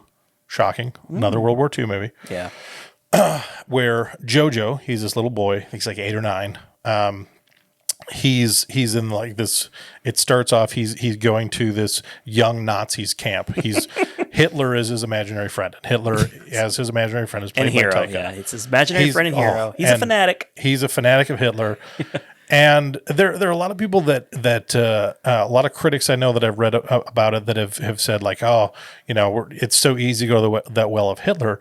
But it was when I was like, a couple years ago, The Death of Stalin came out, and a bunch of the Monty Python guys were in it. And it was supposed to be a satire, but I felt like it ended up being a lot more serious than it needed to be to make fun of communism the way that I thought it was going to. Yeah.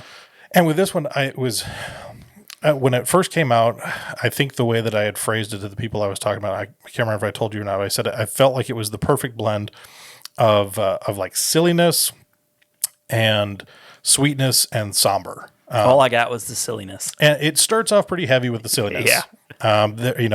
You've got JoJo frolicking with Hitler, which is like Beatles, like it's I wanna hold you. it's just this really It's funny, really funny. Like it's for a the funny first little montage. I'll be honest. For the first 30 minutes of this movie, I was on board. It was like rocketing up my possibilities of being on my top 10. But I felt like it got too indulgent, and by like 50 minutes, which is around when I stopped watching, probably, I got interrupted, and I had to turn the movie. I had to pause or turn it off, and I remember just thinking, I got it. Yeah, I got it. I got what this movie's about. It's fine. I don't need to watch anymore. That was my big mistake, because apparently it takes a huge turn. There are some big turns, and I don't want to ruin it because they're really meaningful. But because what I felt like Taika did so well in that, because there's he's really funny. He's so good in that role. Yeah, and I don't want to like be laughing at Hitler so hard, but he plays him like really outrageously over the top. Yeah, give me a good Heil Hitler. No, a good Heil one. me. Heil me. I'll just do it. Like, I love the part where he's like talking to him, and then he just like the scene's over, he just runs and jumps out the window. Yes. Like, this is so stupid. It's just it's so silly. I like innate comedy. I like silly comedy, but like I was like, it's like, okay, Mel Brooks' spiritual successor has arrived. Okay, Yes. this is good. This is fine. But what was because JoJo he gets into has a bit of an accident with an explosive. He's horribly disfigured.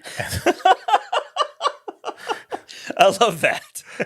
It's like he's got a few scratches on his face. I'm like, horribly disfigured. It's like, well, you expect like the kid from like the guy from the Metallica video. You're like, whoa, but He's it's like no limbs left, No, like he's a just got mask over his face. he's got a few scratches on his face. We're like, but to the Aryan nation, it's like, well, you have flaws. Yeah. And Rebel Wilson, she was one of the ones helping out with the camp, and she Yeah. was some good comedic relief. And Sam Rockwell, he was there, and it was a very comedic performance by him. She's so funny. Like, she doesn't have a ton of lines, No. but she's like, I birthed 18 children for Germany. And then she does this gesture of like a child falling out of her womb. Like, you're welcome. Those were the things, like, because it was like, okay, I felt like what he wanted to do was come out of the gate strong with, like, this is a comedy. We're ridiculous. This is going to be funny, okay? Yeah, we're playing none of this for actual, like, we don't agree with any of this. Right. But he gets to a point where so JoJo he can't play in the camp the same way as all the other kids. So he still wants to help Hitler. Right. And so he's working for their establishment in town. Sam Rockwell's kind of his boss. And so he's giving him all these stupid little chores to go do, like, hey, go collect metal for whatever we need it for. Go put up these signs all over town, propaganda for Hitler. Right. And so he happily does all these little jobs. And one day he's at home. Scarlett Johansson plays his mom. Yeah. And she loves him. She cares about him. But she challenges his beliefs on certain things. So it's clear that he doesn't get his love of Hitler from his mom. Exactly. And so she's there seemingly the whole time being the foil to his Yeah. super fandom of Nazism. she's like this voice that's kind of calling out, like, hey, when you're ready, you can come over here and you'll understand things a little bit better. Well, in the midst of all that, he comes to find out that there is a Jewish girl that's being hidden in their house. Mm-hmm. And so they have this back and forth. The two of them start having this pseudo relationship. And they had a really cute chemistry. It's this really cute, like, because he's intrigued by her, but like he wants to. It's like, but you're a Jew, and Right. Where are your horns? Right. And it was like all of these, like all of the stereotypes that are. She's playing into all of it. And she's a couple years older, so she's a little bit more savvy, so she plays into it. And they have this really sweet relationship between the two of them. Yeah. And then The letters from the boyfriend. And yes. all, yeah. And then, like, once you get about an hour in, Taika hits some tones to remind you this is still set against the backdrop of World War II. Mm. So it's not just like we're using this as a placeholder, like, oh yeah, it's a World War II movie, Yeah. but it's all You're not fun. going to It's like, spoil anything, no. right? Okay. No, he reminds you, like, this is still war.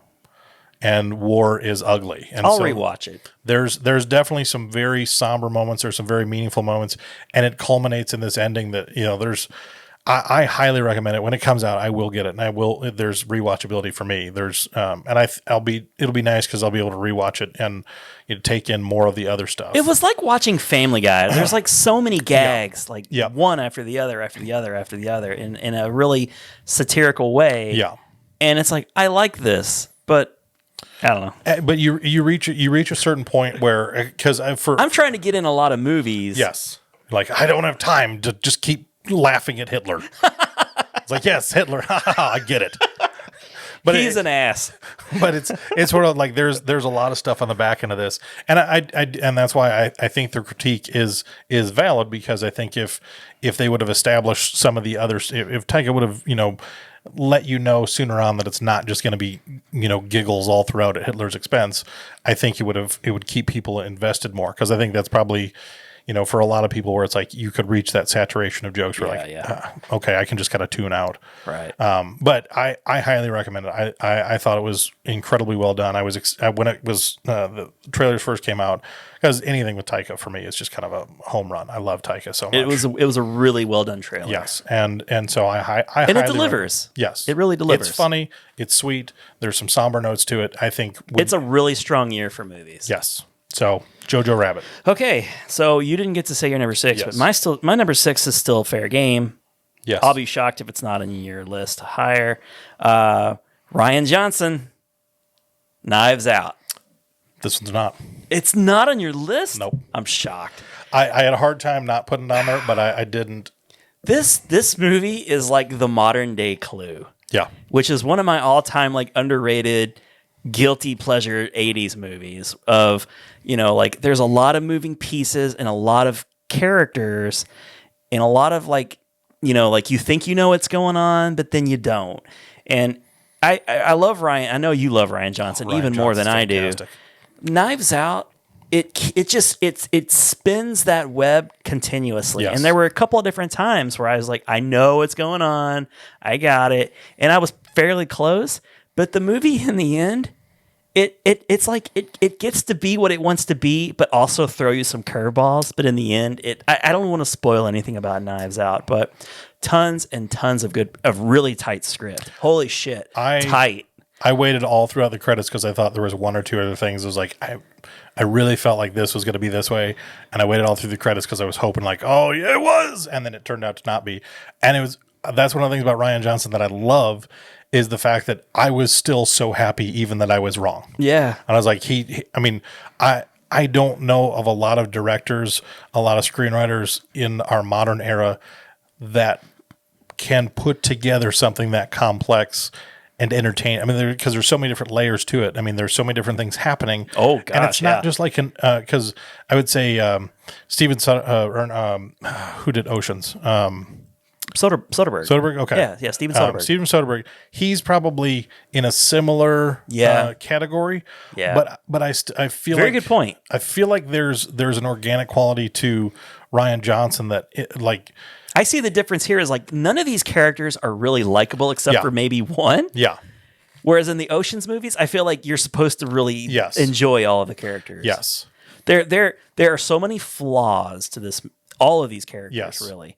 You're not meant to really care for any of them. And the one that's actually good, I feel like the movie's leading you in a way that you just suspect that this character isn't good as well. Yes. And it plays you like that. Yes. It plays you perfectly. I love Daniel Craig now in like Southern characters, like with Southern accents, like because he was what was the movie Logan Lucky. Logan Lucky. He's an insane person in that. Logan Lucky and Knives Out to me, I think are more meaningful in defining who Daniel Craig is as an actor than any of the James Bond movies. He's a fantastic James Bond, but I think these show you this guy can act fantastically. Yeah, it's like Casino Royale was like such a breath of fresh air, and he's just been continuing, you know? But I agree with you. I really do. And I also really liked the David Fincher movie. Yes. With, the girl with the dragon tattoo. I thought he was really good in that too. Yeah, he was fantastic. Chris Evans gets to be not Captain America. Yes. From like the first, I saw the trailer and I'm like, he's being not Captain America right now. And I think that was probably fun for him because I know he had a Netflix movie that came out like right after Endgame, like maybe a month or two. Yeah. Which wasn't highly publicized. So this felt like the first time we really got to see Chris Evans in something where he's not Captain America. Right. He's had other movies come out during the MCU. Yeah. But like this is the first time where it's like, all right. But he's not like raunchy or anything. No. He's just not Captain America. Yeah, it's like it wasn't. Like, I don't know how else to put it. Yeah, without spoiling so things. So great. I really enjoyed like the dynamic of the family, how they're all kind of like trust fund children, but they're all pretending to be more. Yes. And I love, how I love Michael Shannon. I love how his characters seem to be so complex and layered. It's another good one for him. Yes. He plays like the son who seemingly is like not worthy of the fortune. Yes.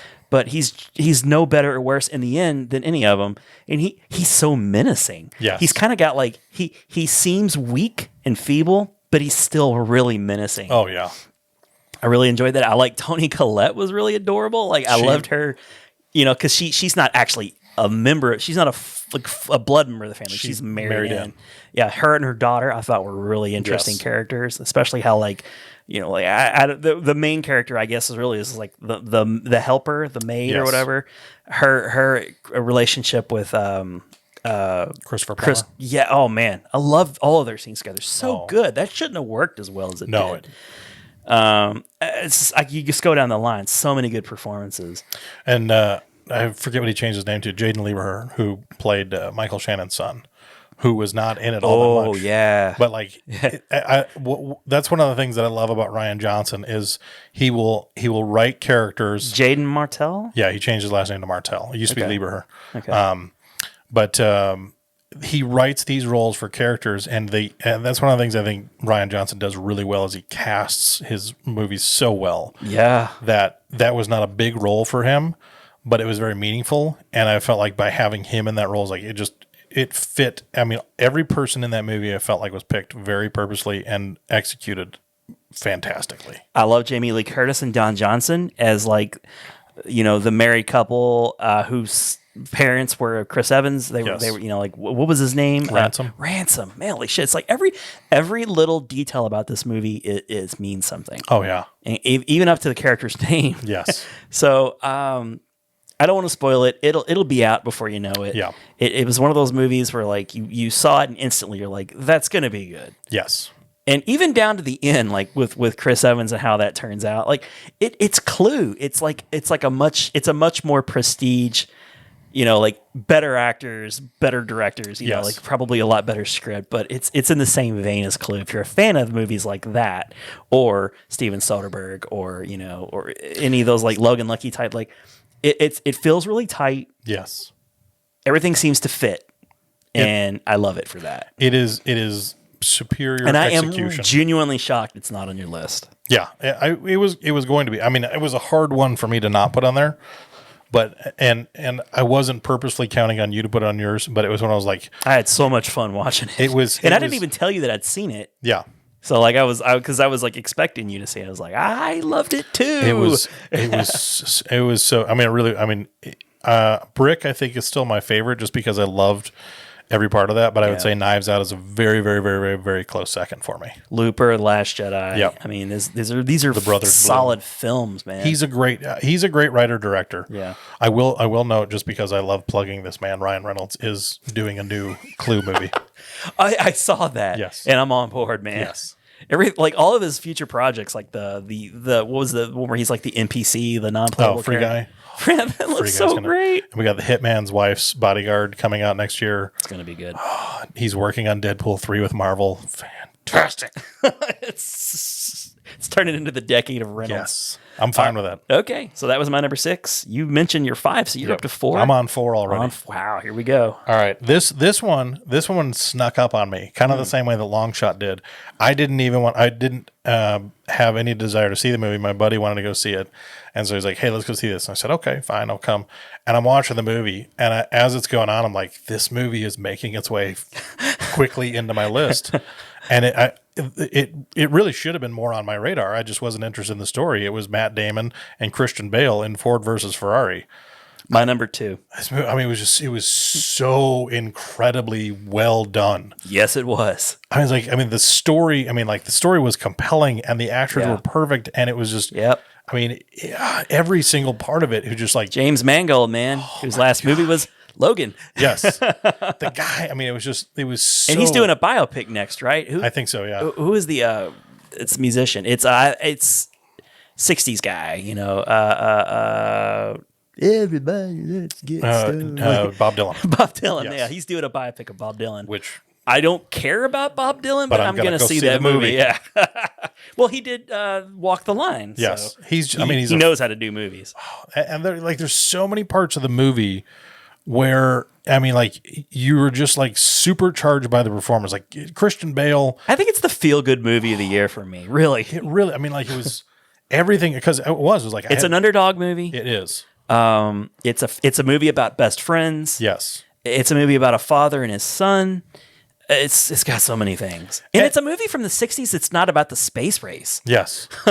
And I mean, like, it's one of those, like, I mean, really, it's one of those stories that you would have. I mean, like, if you weren't invested in the automobile world, especially at that time, Yeah. You really wouldn't. I mean, like, I'm not a cars guy. I'm not a racing guy. I grew up with I enjoy cars. I do, and I enjoy the old like Shelbys. Yeah. I think they're really cool, beautiful cars.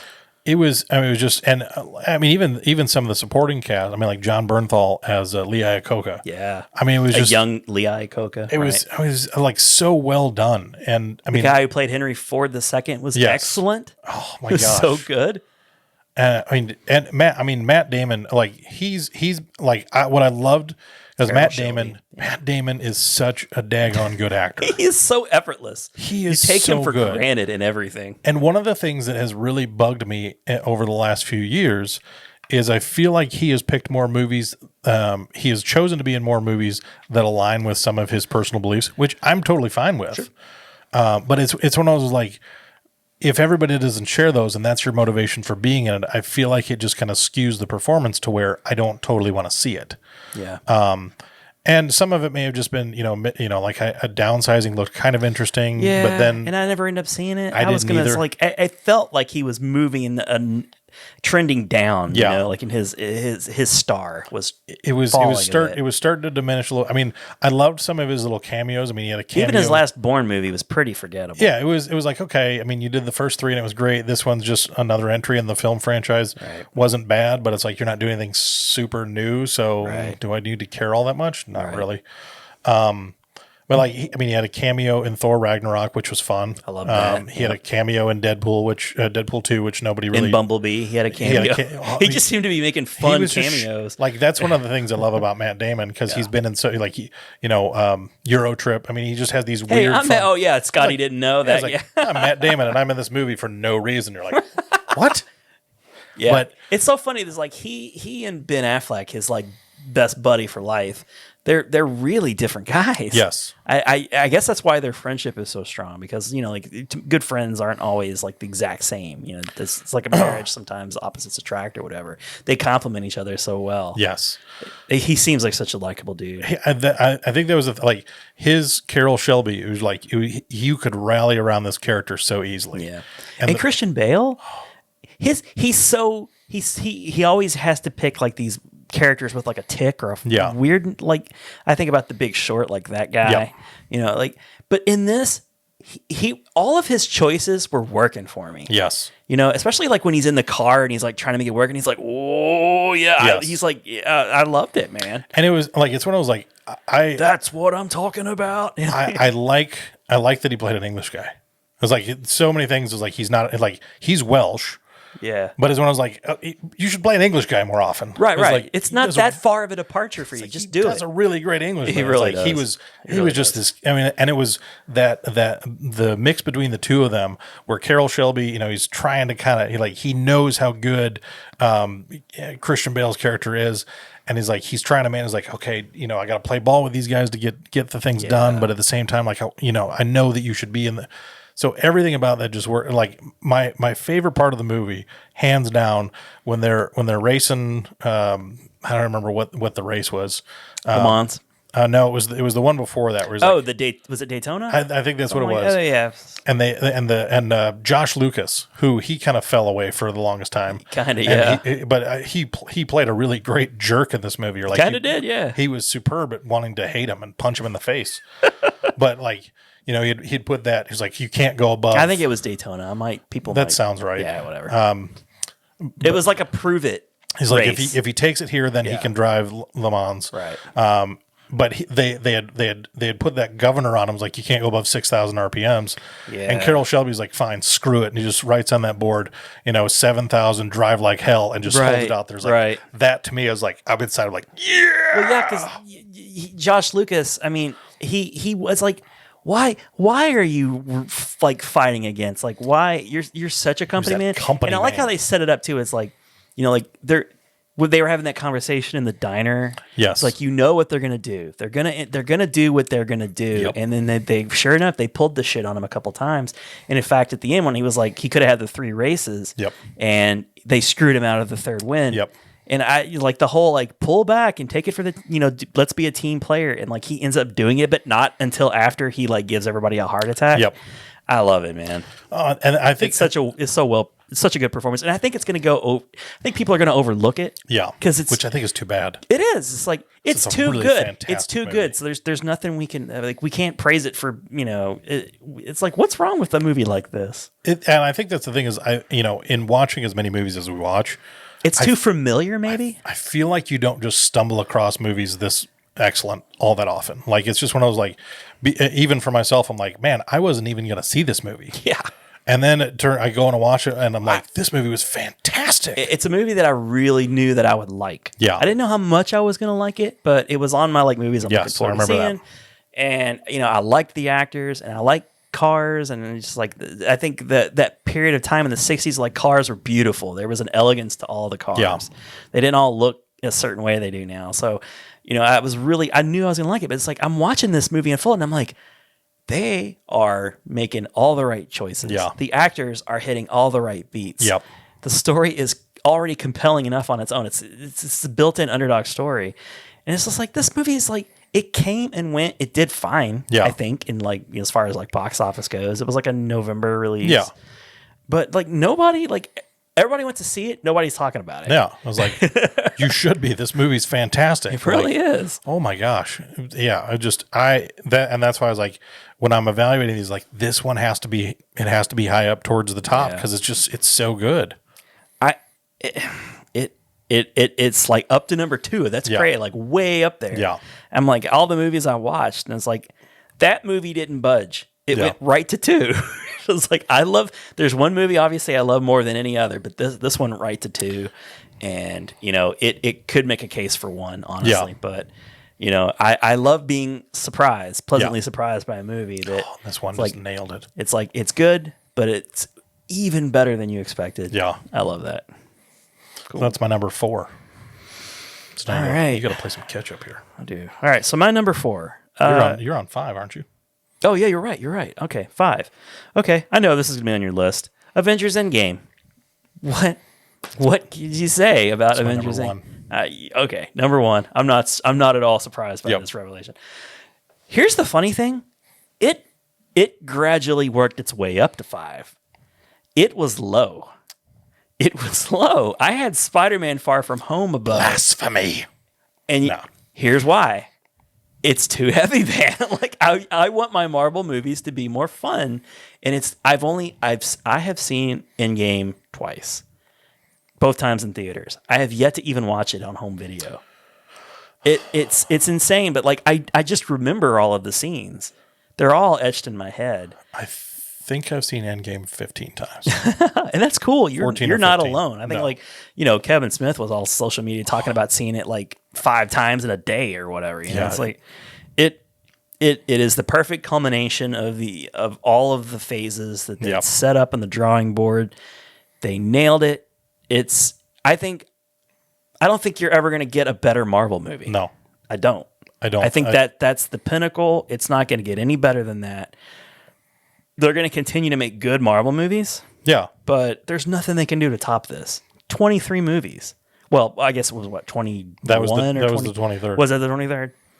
It's too perfect, and I can't even. I'm not even going to spend a whole lot of time talking about it because I'll maybe leave it more to you. I'll leave it to you. You can tell me why it's your number 1. All I'll say is it is the best Marvel movie. I've always held of the first Avengers in the highest regard. I think I like it better still because it's just a little bit more fun. There aren't the like dire you could just enjoy that in and of itself. You can enjoy it and know that there's further adventures to continue.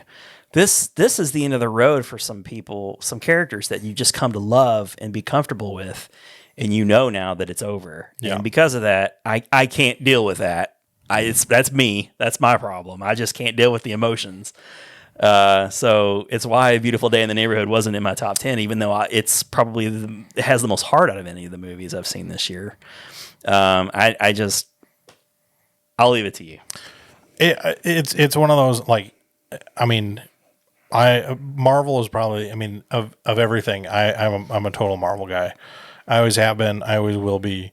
And I love Marvel, and I like DC. Yeah, it's one of those like this is if there was something that was nearest and dearest to my heart, like Marvel. I'm like I could watch these movies all day, every day. They're in a league of their own. Yeah, and this one by to me, many miles. It's a 3-hour movie that I can watch over and over and over, and I think on that grounds alone, I'm like, there's not a lot of 3-hour movies that you're like, I'll watch this whenever.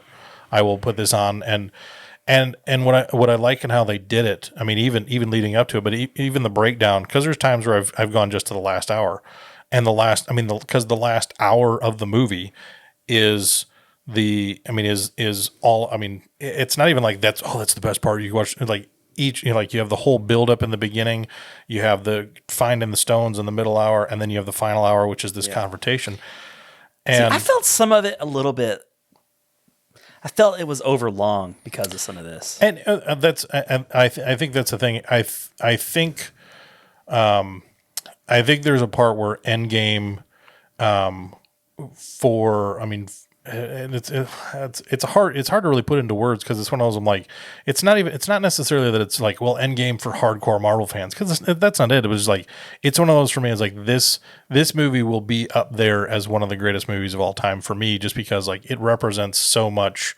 It's mostly for the people who've been along for the ride. Yeah, it's like, I mean, like Marvel was one of those things. Like when I was a kid, like, you know, there's so many things about Marvel that started for me when I was a kid, that, you know, by the time I'm 36 years old and I'm watching Endgame on screen, I'm like, it's weird because it hits notes for me where it's like, you know, I get to be an 8-year-old kid again, where, you know, I'm reading comics, watching cartoons, collecting comic cards with all my friends, you know, playing with action figures. Like, there was such a huge part of my life when I was a kid. But then, like, as a, you know, there's like, I have yet to make it through this movie without losing it at the end with Tony. Because like the dad part of me, you know, even when he, oh man, when I watched it yesterday, and he, you know, he did the Iron Man, like I started to get a little bit misty, but like when he says, "I love you 3000," I can't even talk about it because it's gonna, it like, I say that every night to my kids when I tuck them in, and it's just that movie to me.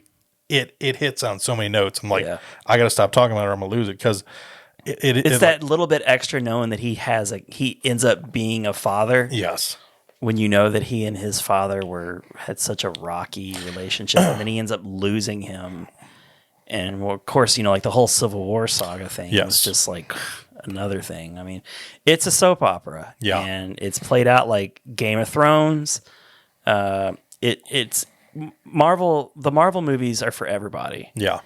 But it's extra special for those who've been along for the whole ride, and even more so for you because you've got like the nostalgia of being you've got the childhood thing going. Yeah, like that was never me. Like, it would be like if they were to somehow able to manage pulling off 23 amazing Transformer movies and then culminating in like a Unicron movie, like, you know, that would be for me. Like, I'd be like Transformers #1, you know, exactly. But since it's not, and since like I can't. It's hard. It's so hard because I have to recognize it for being the amazing payoff. It's the best payoff of any like sequel franchise type thing. So hats off to them, and that's why I give it so high. But like, you can't. It's hard for me to enjoy it in a vacuum. Like, I can't just put this movie on and enjoy it. Yeah. Like, I got to get like emotionally, like, you know, like I got to prepare myself. Brace yourself. Kinda, yeah. Oh, it's a very heavy film. It's like Transformers the movie. Like, I love that movie, but I hate that movie. Yeah. For the same reasons. You know? Oh yeah. I know how it ends. I'm just mostly glad that Cap has a pretty satisfactory ending. I thought for sure he was gonna die when he was like kicking the shit out of Thor. Yeah. I mean, not Thor, but Thanos. I was like, okay, this is like Transformers and Megatron and like Optimus all over. Optimus is gonna kick the shit out of Megatron. He's gonna end up killing him. And, you know, like, you can't enjoy the moment, but like, I can at least enjoy that moment when he's like, he shows up with the hammer. It's like, holy shit. Like, I can enjoy that movie in a vacuum and just in like the On Your Left and all that Avengers Assemble. I can enjoy that. But where it stops being enjoying is the scene where like Tony sacrifices himself. Cause like you think he dies in Infinity War. I'll say this. I like Infinity War better than Endgame. I like it better. Infinity War killed me. I sat in my car for 45 minutes after I was over. Like, I think it's a better movie. No, I don't want to say that. I'm just going to say I liked it better. And I think that's one of those. I can understand.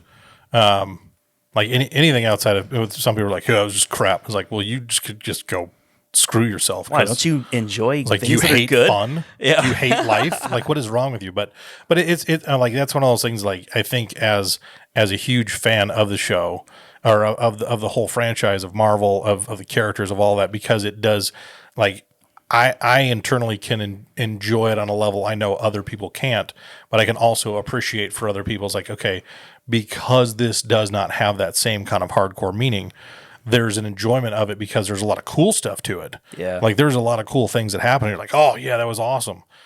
But it's when I was at the same time, it's like, okay, all of these things aren't going to hit the same way that they do for people who, like you said, I think Ghostbusters, Teenage Mutant Ninja Turtles, and then Marvel. Yeah. And it's when I was like, Teenage Mutant Ninja Turtles and Ghostbusters haven't necessarily carried on the same way for me as a grown-up as Right. Marvel. Marvel has been there with me. They pop up from time to time. Yes. And you feel the nostalgia. And you love it. Yeah. I was like, if they had 23 Ninja Turtle movies that were equally great, I was like, I would dig that. And Here's a Casey Jones movie. And here's a Shredder movie. And like, here's a Leatherhead movie. Like, holy whoa, shit. that's really reaching, wow, guys. that's deep cut. Rat King. Yeah, Metalhead? Why not? let's do it, man. But yeah, it's like, But the point is, they have a universe big enough. If they just had somebody with deft enough hands at the helm and the budget, and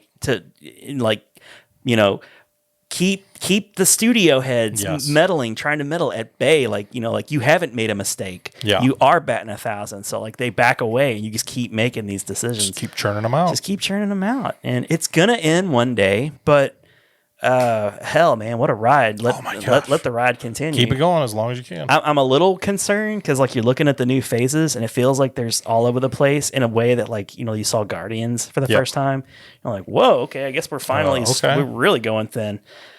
So I'm seeing all these things, and especially it gets even thinner with Disney Plus, and you got the series. I'm just like, what? You know what? Hell, at this point, I'm done doubting it. Yeah, it's like, okay, until you guys give me a reason to not like this stuff, I'm just gonna all right, keep it up. Yeah. But anyways, that's my number 5. Your number 1. Yes. So do you have any movies left? You should, right? Let's see. I have 2 left. Okay. What's your next movie? This is my number 3. Okay. And this is, I think this for me, maybe even a little in a different way, because I don't want to put it on the same caliber as Beautiful Day in the Neighborhood, but this is another. I think this balances out to be the other feel good movie of the year for me, and it was great to see Shia LaBeouf in it because I like him. I think he's made some very interesting choices in his career that has put him outside of the public favor at some points, and he seems to. It's like the self-inflicted wounds. Yeah, you're like, why are you doing this, man? Just if you stop doing this, things will work out because you're a talented, likable guy. You're a good actor. Yeah. But it was the Peanut Butter Falcon. Okay. And I haven't seen it, unfortunately, yet. It's my one of the best. I guess reviews, because it's not a critique and it's not a criticism, but one of the strongest reviews for me for this movie comes from my brother, because I'm always trying to get my family, because I have so many movies on my Vudu account and I share them with my family. Yeah, I'm always trying to get them to watch different movies, just so because hey, they're like, oh, I watched this the other day. I was like, what'd you think of it? Just because I love talking about movies. Yeah, totally. And my brother, his favorite movie for years and years and years and years has been Forrest Gump. I mean, he's watched that movie over 100 times. I mean, that is his all-time favorite movie. He loves Forrest Gump. Yep. He was watching and he's like, dude, this might beat Forrest Gump. Wow. And I was like, oh my gosh. Just knowing him. Who's the Forrest character in this scenario? Is it the kid? There's such a heart. Not that it has to replace Forrest Gump that way. This is the new Forrest Gump. This is the new Forrest Gump. I took that way wrong. This is the new Forrest Gump. I may not be a smart man. Forrest Gump, the next generation. But there's so much, because the trailer and it sets it up well. I like the comparison or the qualifying it as like a Mark Twain kind of movie, because it really does. It has a Mark Twain feel to it in a lot of respects. Okay. So the kid who he has Down syndrome. I wish I should know his name. I think it's Timothy something. Does he actually have Down syndrome? Yes. Okay. He is, I think this is the first thing he's ever done. He lives in a home because he doesn't have any parents, and so he's a ward of the state, and so he lives in this nursing home, and he's got this videotape that he watches every day where Thomas Hayden Church, he's a wrestler. He's advertising a wrestling school, like, come to my wrestling school. And all this kid wants in the world is to be a wrestler. And Bruce Dern plays like his roommate. Oh shit, Bruce Dern is in this too. And he helps. Love Bruce Dern. He helps this kid escape. And the girl from the 50 Shades of Grey movies, I forget what her name is. It's Michelle Pfeiffer's kid, right? I don't know. It could be, probably. If she was in the 50 Shades of the Melanie Griffith. Melanie Griffith. not Yeah, Michelle Pfeiffer. that's right. That's right. So Griffith, something Griffith. So, yeah, whatever. No, Don Johnson. It would have Johnson as the last name. Come on, let's figure this out. We're gonna work this. We could look it up, but we're not going to. Alexa, are you? Damn, I'm it's not listening to you. Ron. Anyway, it No. doesn't matter. But she's kind of his social worker here, so she's responsible for him. So he gets out, he escapes one night, and he's on the run because he wants to get to this wrestling school. And Shia LaBeouf at the same time, he's Dakota Johnson. Dakota Johnson. There you go. That's her. You just pulled that one out of the air, didn't you? I totally did. Good job. Well Is my done, phone Ron. in the picture? Nope. Well done, Ron. So the kid breaks out, and he hides out in a boat, and Shia LaBeouf gets himself into some trouble, and he's running away from some guys because he blows something up. And so he's on the run, and they stumble upon each other, and so this Shia LaBeouf, he's kind of taking care of this. He's like, all right, I'm going here. You want to go to this wrestling school? You can go with me. And then so it's very Mark Twain. They're walking through fields, and they're trying to navigate to where they're trying to get to. I'm intrigued. It's I like the name too. Peanut Butter Falcon. I love peanut butter. That's his wrestling. He just Okay, that's cute. Okay, that's going to be his wrestling name. He's the Peanut Butter Falcon. But it really strikes fear into the even the psyche outside of the film, like I think it was during filming, Shia LaBeouf got I think it was a DUI, and so he's in jail. And he comes back to set afterwards, and he just kind of he felt crappy about it. Like he's just like, and the guy who plays the Peanut Butter Falcon, I wish I could remember his name. If you didn't have it looked up on your phone, you could tell me. But I don't. But you don't. But so in real life, this guy was telling like Shia LaBeouf tells the stories like, this guy saved my life because he let him know, I was like, hey, I care about you. I love you, man. I want you to. You're better than this. And there were so many elements about this, as I think even in the trailer, the Dakota Johnson's character finally catches up with the two of them, and she's going to bring him back to the home.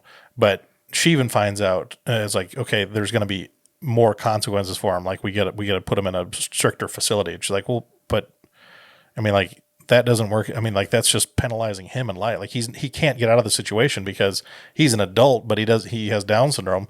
So we're saying he's a ward of the state, and that's never going to change. So he's just going to be locked away for the rest of his life, never to live. Thomas Hayden Church's wrestler name is Saltwater Redneck. Yes, he was the saltwater redneck. This has got Jake the Snake Roberts in it too. I can't find the Peanut Butter Falcon character. He is probably like the second kid, because it's got to be like Shia and then the kid, or I don't know. Oh, is it Zach Gottsagen? Yeah, that's probably him. Yep. Okay. But I just recalled that. So yes, you just knew that. In the right, trailer, because I haven't seen it. In the trailer, there's a part where she meets up with Shia LaBeouf and the kid, and Shia has a line. It's something along the lines of, "See, while you've been doing all your paperwork, we've been out here doing something called living." Yeah. And so there's kind of like this, the whole movie to me has just got so much heart. I think that way to me is like this movie just has. If you could take all the heart of 2019 and pack it into a movie, it's the Peanut Butter Falcon for me. I'll check it out. I highly recommend it. It's such a good movie. Cool. And that was what number? That was number 3 for me. Okay, wow. That was my bronze medal for the year. Pretty good. I've only got one left. Number 4 for me, and I have 2 left. That works. Yes. Is a movie that I've been waiting for a long, long time. It has the pedigree of a me movie, like through and through. Martin Scorsese, Joe Pesci, Robert De Niro. It's The Irishman, Netflix original. Or no, well, I guess not a Netflix original, but it's exclusive to Netflix. It's released, for me, it was worth the wait. I just it fits. It settles right into the, the whole De Niro, Pesci, Scorsese triumvirate of movies. Like you got, Goodfellas, which is one of my all-time favorite. Casino, always a fun time, and this just settles right in there. It's like the Holy Trinity. I mean, even though it comes so much later, and what a movie, man. There's a lot of movie too. Like this thing, it really goes on for a long time, but at the same time, it never felt long to me. No, and and it's okay. So it's about, Robert De Niro is the Irishman, and he's just kind of this like schlub kind of, guy who falls his way up through the ranks. Yep. He befriends some really powerful people, and it's during it's basically a movie about Jimmy Hoffa and the mob. And all of the things, all of the intricacy, which is it's very interesting for me because again, this is a movie like around the 60s and 70s, and it spans quite a long time actually. Yeah, it's another movie that just doesn't talk about the space race. It's in there, yeah, because the space race is a huge backdrop in a very important time in our history. But and also there's like the JFK stuff. Yeah, because Kennedy was big in the story, anyways. Kennedy was big in the story. And, and Hoffa, and I know about Hoffa, but I really enjoyed how within the movie, Robert De Niro, he's telling the story like he's in a nursing home or whatever. Yep. And he has a young nurse, and he's like, you know who Jimmy Hoffa is? And she kind of she knows the name. And he's like, in his narration, he's like, you probably heard the name Jimmy Hoffa, but you don't kids don't know. You don't know Jimmy Hoffa. Yeah. And it's like a movie about Jimmy Hoffa and De Niro. Not De Niro. Al Pacino. Al Pacino. This is his best work. Best work in a long time. I hope he gets recognized for this role. Yep. I'm not hearing anything. I feel like that would be a shame though.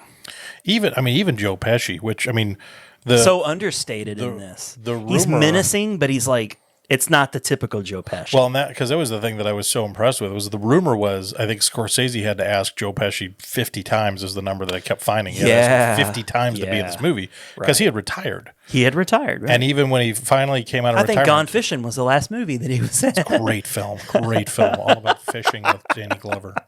You joke, but it's like watchable because I like Danny Glover and I like Joe Pesci. A couple of old guys fishing. They get in the goofy hijinks. It's grumpy old men for fishing. Not a good movie, but it's still watchable. You can watch it and laugh. It's kind of embarrassing for them, but anyway. It's no Welcome to Mooseport. Ooh, Gene Hackman. Last film role. But yeah, just a total juxtaposition for the kind of character that Joe Pesci is known for playing in those movies, which I really enjoyed. It was like, okay, because I watched the post interview on Netflix with them, and Joe I need to watch that. Joe was talking about, he's like, I'm going to play. He's like, no, you're not going to play like a Tommy kind of character. Yeah, this is a whole different thing for you. And I liked it because it was very different than what especially in the genre. For Joe Pesci to play that kind of guy, you're like, right. That's way different for him. Again, he's a very powerful. He's done evil stuff. Yes, but by the time you see him, even as the young man version of this character, he's very late in his career. You know, and he there's a likability to him, and he takes a shine to the Robert De Niro character, and for whatever reason, he's Italian. Robert De Niro's Irish. They just kind of meet by happenstance. Yep. He's like a truck driver, and his truck breaks down, and Joe Pesci's character just sort of arrives. Yeah, and he helps him out, and this friendship, for whatever reason, just emerges. Yeah, it blossoms, and so Robert De Niro is stuck in the middle between his love for and what everything that Hoffa stands for. He idolizes him. Yep, and you got the other side of it, everything Hoffa's doing is ruffling the feathers of the mob. Yeah. So it's really interesting shit. You take the fact that here I am watching this gift of a Scorsese. This is a gift. This is an unexpected gift. Nobody expected to get another one of these movies, and it's a great swan song. Yeah. You're not getting this. You're not getting this trio again ever. No, I don't think so. Enjoy the hell out of it. Not in anything this. Even if you threw them together in a Gone Fishing 2, you wouldn't get anything near this meaningful. Right. And there's no way. I can't squish it all in to just a summary because you just need to watch it. There's too much movie. But Robert De Niro, he's not to be outdone. The scene when he tells Hoffa's wife that he's gone, knowing that he is the one who killed him. And that's a beautiful scene because she's because they're friends. Yeah, they're friends, And Robert De Niro, he's made. He knows he has to do it. Yeah. It's heartbreaking. It's all around. But I mean, at the same time, he brought it all on himself. They tried many, many, many times to try and square things away. He just kept resisting and kept resisting. Well, and one of the things that I was bummed because I feel like it got an unnecessary negative aspect in some of the reviews, because I know some of the equal rights people were throwing a fit because Anna Paquin, who played Robert De Niro's daughter she was older. Yeah. I think she only had 7 words. She had one line. It was 7 words in the entire movie. It was like, why haven't you called such and such yet? And that's stupid, because the whole point of they had a term, they I don't understand that. It was they like, weren't on speaking terms. The whole Why would thing, she have a lot of lines? The whole thing was like, well, they gave all the lines to the man. They didn't give lines to the woman. Oh, it's like, shut up. And even Anna Paquin was like, no, that they shouldn't have given me more lines. It would have diminished the capability of the movie. It's like, okay, that's where you just ruin stuff just to ruin stuff. It's like the whole point of and I love that spanned the whole thing from the beginning of his career, how uncomfortable she was around her dad and the people that he associated with.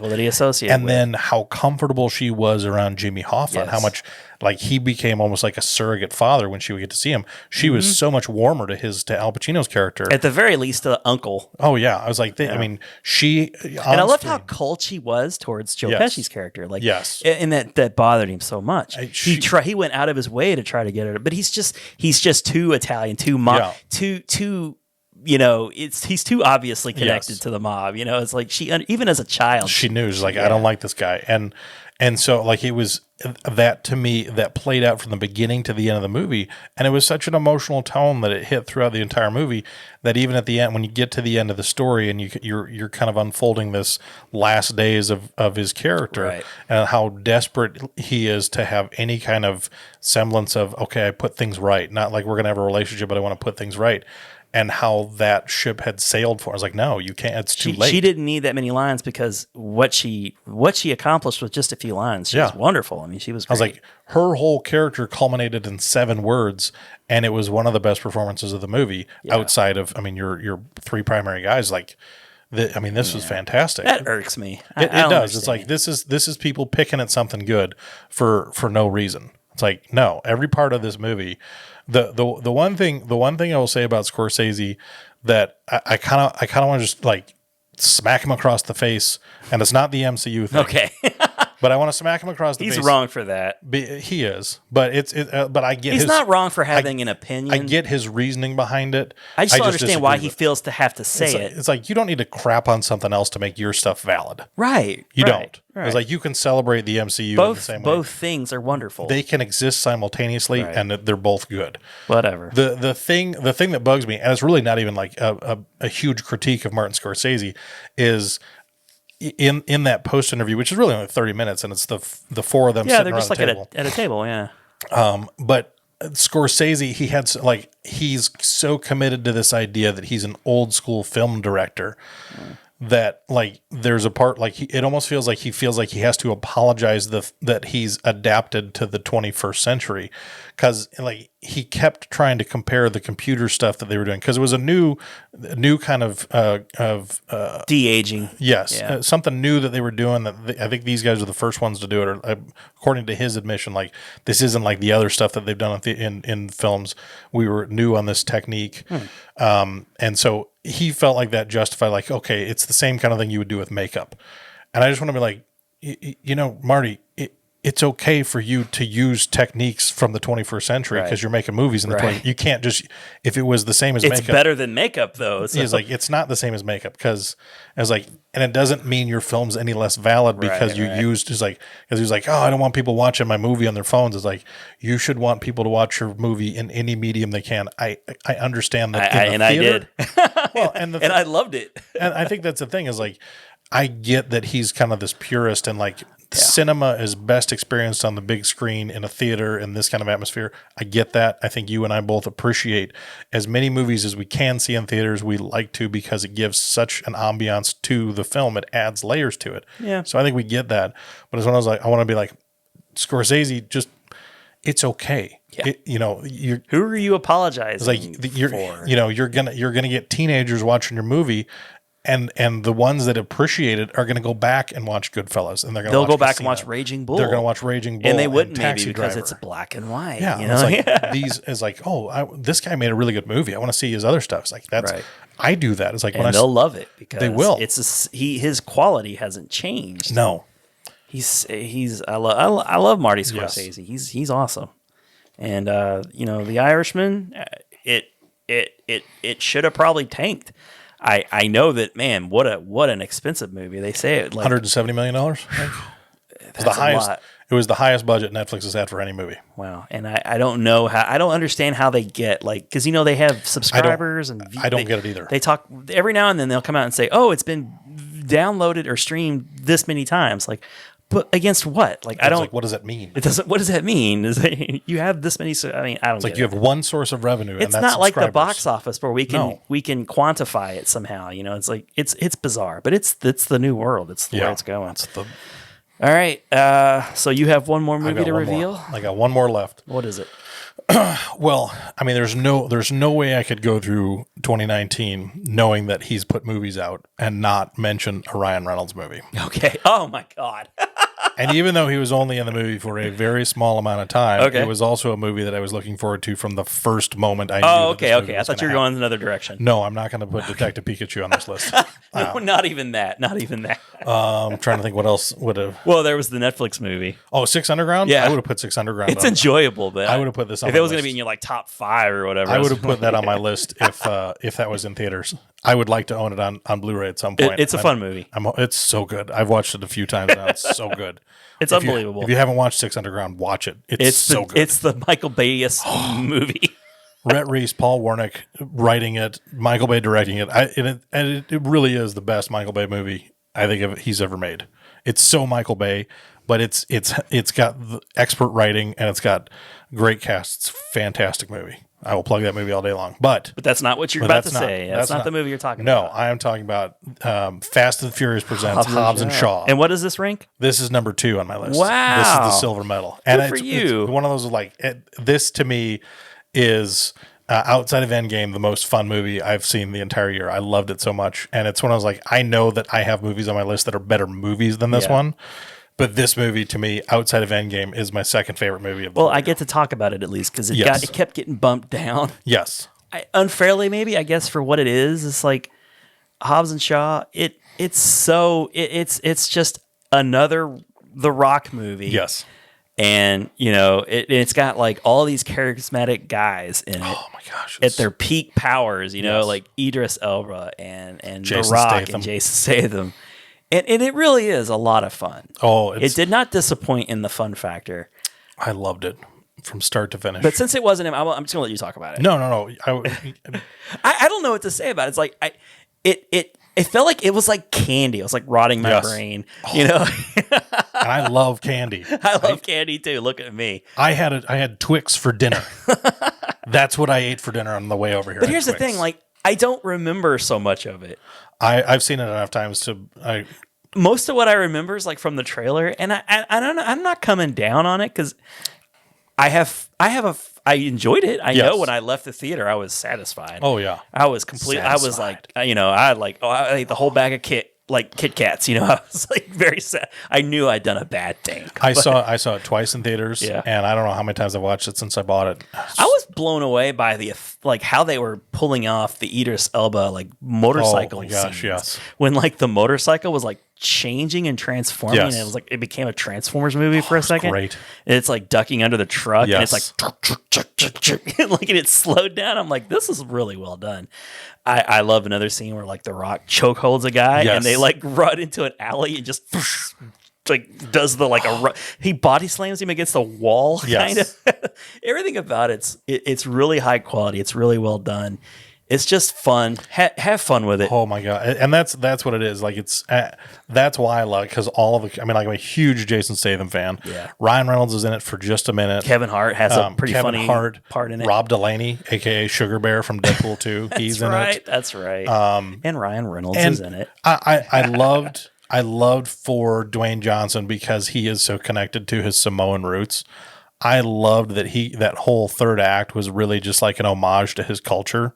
I loved that he got to have that, and that it was like, all right, he got that did feel like a thing. Like, make this movie, and we'll allow you to have this homage. And it was I loved it for him because it was like, okay, and you get the true bit of Fast and Furious. Oh yeah, I mean, like there's the with his brothers. Oh, and you get they're hitting the Nas.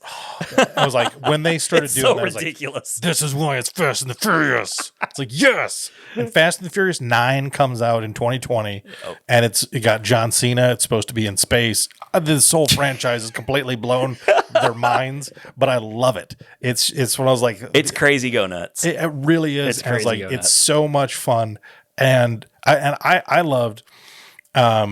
I was sitting in the theater and I was Your highbrow movie nerds snobs need not apply. no. If you're a film school guy, like just I don't want to talk to you about this movie. Just don't see it and say you did. You just talk shit about it even without seeing it because you're gonna. You saw this movie in theaters before I did because I remember sitting in the theater, and at one point in the movie, Idris Elba he's the agent of this this conglomerate. Yeah, and there's the evil head guy. Yeah. And I'm watching and I'm listening to it, and I'm sitting there because I texted you like, "Oh, don't even tell me," because I'm listening to it. I was like, "That's Ryan Reynolds' voice," and I remember it was like, "No, it's not Ryan Reynolds." It's like I've watched so many of this man's movies. You were right. I know his cadence. You were totally right. And out I went because I was like, I got to look up, and they're like, "Yes, David Leitch directed it. It's not necessarily Ryan Reynolds' character. It's not his character, but he lent his voice. But David Leitch had him do the voice because in Deadpool 2, he had him do the voice of the Juggernaut because he was on set doing it. It's like, all right, they let him do, and Champ Nightingale. It's great because he's credited as Champ Nightingale, which is an alter ego of Ryan Reynolds. So I just love that there are so many layers to that. Oh shit, that's your Twitter handle right now. Not your Twitter handle, but like the name or whatever. So it was like Champ Nightingale. I love that. So should have caught that little teaser. But I was like, it was every part of this movie. I mean, it was pure action fun. I think in a way I haven't seen in a long time. It had all the best, the best of the best in that right. And like there are movies on my list that are better movies than this one. Ford versus Ferrari is a far and away better movie than this one. But this is just. But you don't have to apologize. But I was like, this is my silver medal, and if this had not been the year of Avengers Endgame, this probably would have been my gold. Because I loved it. Beautiful. I can't say anything else. It is fun. Yes. It is like live action cartoon fun. Yes. Okay, we got time to talk about one more movie. So my number one, I saw it the moment I saw it. I said, number one movie of the year. It totally landed. It was everything I wanted it to be. And all other movies of 2019 they got an uphill battle. Oh, and there were some challengers. Irishman was up there for a little while. Joker was up there for a little while. Ford versus Ferrari gave it a push. But it's Quentin Tarantino's ninth feature film, Once Upon a Time in Hollywood. I knew that was going to be yours. It was so good. It's the movie that I've watched the most this year. I've already watched it like 4 times. So I saw it in theaters, and I watched a bootleg version of it as soon as I could, like a cam version. Then I bought it, and I've watched it twice since then. And I want to watch the commentaries and all that stuff. I'll watch it more times. It's the movie in 2019 I bet I'll end up watching the most. And that's one of my qualifiers. It was, I remember, because it wasn't necessarily something for me that was like, it detracted from the movie. Because I'm like, okay, it's got Brad Pitt, it's got Leonardo DiCaprio, it's got some really great people in the movie. I loved everybody's performance. And Margot Robbie. Directed by Quentin Tarantino. I'm like, I'm not a huge Tarantino fan, but I was like, okay, this one looks really everything. But I just remember watching the trailers. I was like, what the hell is this? What is it? Yeah. I don't know. I have no idea what it's about. I felt the same way. I had faith in it though, Yes. but I was just like, I don't get what's happening here. For the longest time, it was like the Charlie Manson movie. Yes. Because from what I read from a couple years ago, it's like, oh, Quentin Tarantino's tackling Charlie Manson. Yeah. I remember reading about that. Oh, shit. Okay. All right. That's a heavy topic. Let's see how this is going to go. Talking about like a Royale with cheese now or some shit. Ooh. Because, Quentin Tarantino is a very specific type of filmmaker. Yes. Like, he's going to, he's like if Kevin Smith had made it mainstream, like Yes. he's all about the conversations. He's very rated R. He's an appreciator of movies of all kinds of genres. He does all genres, makes it cool. He attracts top talent, And I love all of his movies, man. I love all the pacing of the movies. I just get it. Whatever he's laying down, I'm a fan. I'm watching this movie. There are just parts of the movie you're just like, I'm just along for the ride, man. I don't even really understand why any of this matters, but like I'm so into it. Oh, I didn't see it in theaters. You saw it and raved about it, and I was like, I wanted to try and catch it, and it left before I got a chance to. And so I just went ahead and said, because I buy a lot of movies anyways, it's like, all right, I'm just going to go ahead and say it. Like, I think it was the first day it was out on Vudu, and I went ahead and was like, all right, let me get it, and I'm going to go for it. And if it's one of those things, is like, it's not. I know it's not going to suck, but if it's one of those like, this is not necessarily my cup of tea, it's like, I've invested more in less. And I watched it, and I was like, this movie is fantastic, and it's one of those like. I think one of the tests of a great director and of a great story is because I think it was about 2.5 hours long. Yeah, it was long. I think if you make a movie that's over 2 hours, but it never ever feels like it, that means you are a phenomenal. Oh my god, this movie was phenomenal storyteller. It began and ended, and I was just like in my seat, like I could have had more of that. Oh yeah, I could have had more of that. And I love the whole idea of that being a subgenre of films where. Because it's, I mean, like we have so many movies that are coming at us now of like, based on a true story. And I love the idea that you have a true story up to a point, and then you just create a whole new timeline. Right. And I was like, well, Tarantino did it already with Inglourious Bastards, with like Hitler's demise. Yes. It's like, and I'm not mad at myself, but I'm disappointed in myself for not knowing that's where it was going, because. Throughout the movie, I'm like, man, I'm really enjoying this whole story about Rick Dalton and his stuntman. Yes, it's so good, and you know that his next door neighbor is Polanski, and right, and so and they're throwing up dates, and you know it's coming, you know what's going to happen, and it's like by like hour 2, and you don't feel the movie in a bad way, but the movie's it's coming to the conclusion. Because they're talking about it, like they're going through the times at like 8 p.m. We did this at 8:14. We went. It's like it's coming, and then there it is. Like you got the his followers, his children, and they're coming up. But then here comes Rick Dalton, drunk in his like margarita, and he's like yelling at him, and they're like, I think that was Rick Dalton. When I was a kid, I had him on my lunchbox. And I'm thinking, this is fucking nuts. This is like. Charles Manson, or not Charles Manson, but like, there's a grisly murder is about to take place, and I'm loving this so much. I'm laughing at these morons. It's like, I don't think this is exactly how this played out. No, right. But then they go up, but then it ends so fantastic. Like, I don't want to spoil it. It's out on video now. Check it out because it's so funny. Like, you talk about satisfying. It's such a satisfying ending for me. Like the theater was in stitches, man. They were loving it so hard. Really great. And the whole time it's playing out. For the longest time, I was like, this is such a shame, that this is going to end like this. But certain events start happening, and then it dawned on me. I'm like. Oh, Inglourious Bastards. Okay, I get it. Yep. And by the time drunken like Leonardo DiCaprio rolls into his pool, and he goes and gets the flamethrower, I was like, if I could have stood and applauded in that moment, I would have. I was like, that moment made me realize, like, you know what? There really aren't enough flamethrowers in movies right now.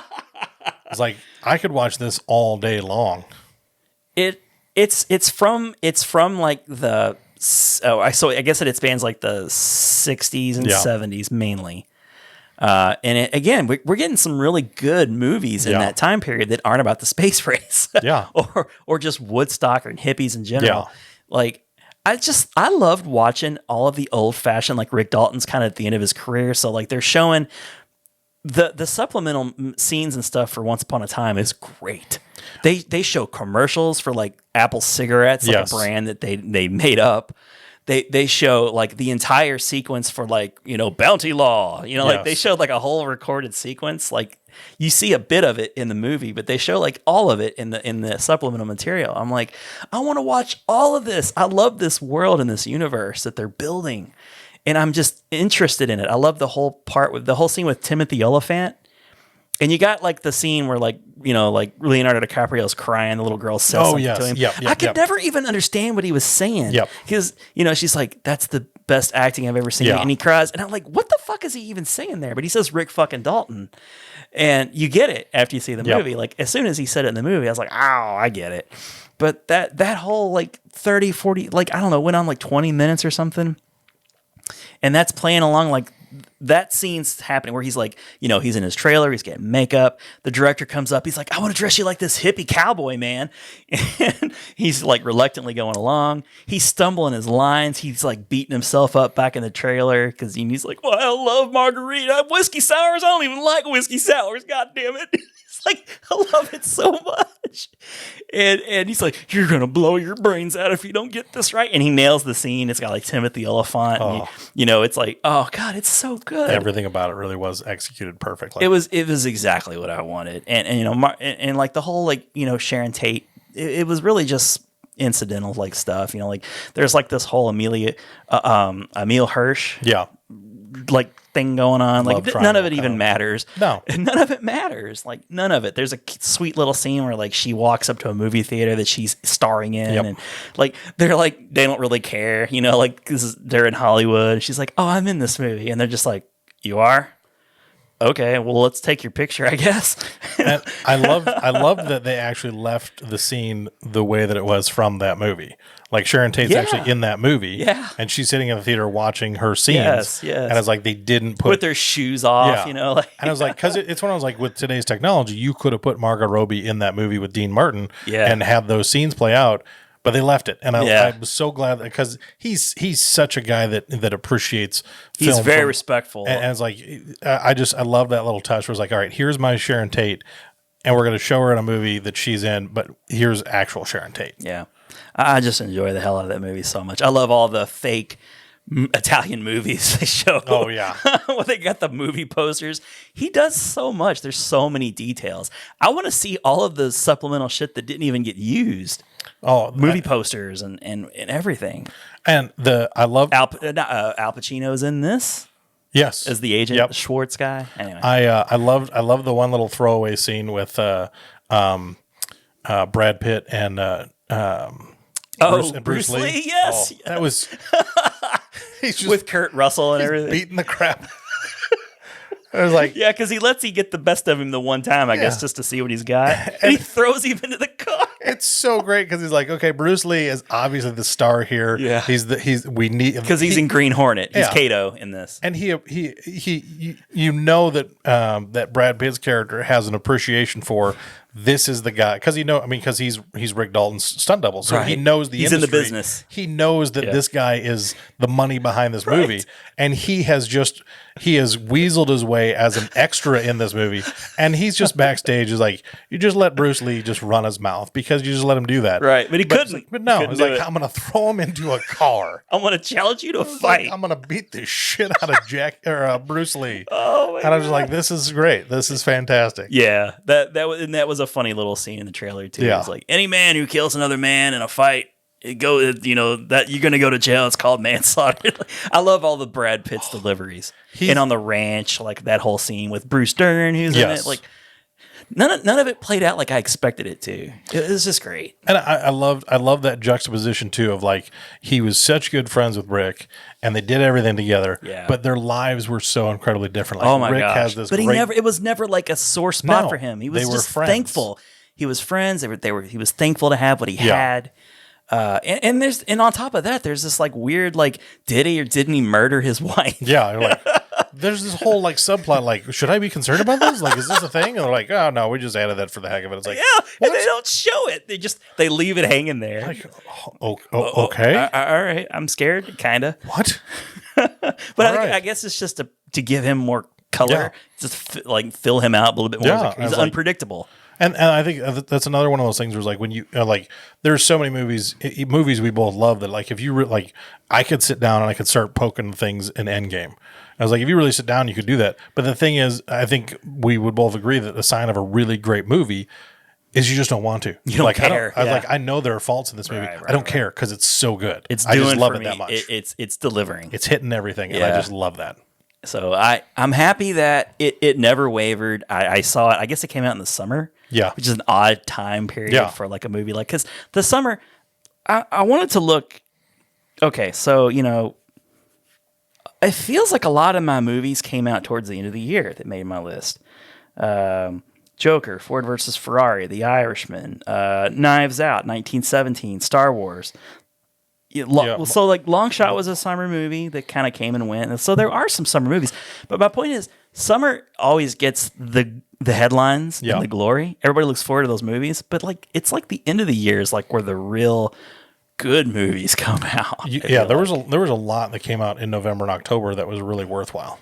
But yeah, Once Upon a Time in Hollywood, my number one. It's one of my favorite Tarantino movies. And that's just like I love him so much. Like I can't even say it's definitively my favorite Tarantino movie because like there's so many good ones. Yeah, I just love even his like worst, his like quote unquote bad ones are really good for me. Yeah. So anyway, I want to do honorable mentions real quick. Yes, go for it. Okay. The movie I'm so saddened that it didn't stay in my list, that it just kept getting punched down, was Dolomite Is My Name.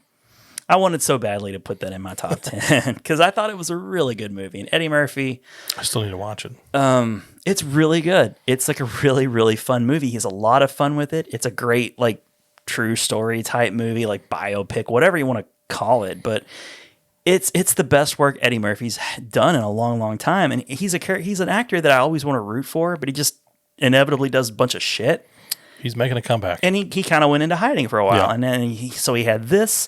And then his performance on SNL was great. Oh, perfect. Got me excited for Coming to America 2, whereas I probably wouldn't have been otherwise. Beverly Hills Cop 4. Beverly Hills Cop 4 is on the horizon, maybe, probably. I'm excited about that. So, Eddie Murphy, he's one of those guys. It's just up, down, up, down, up, down. You never know where he's going to be.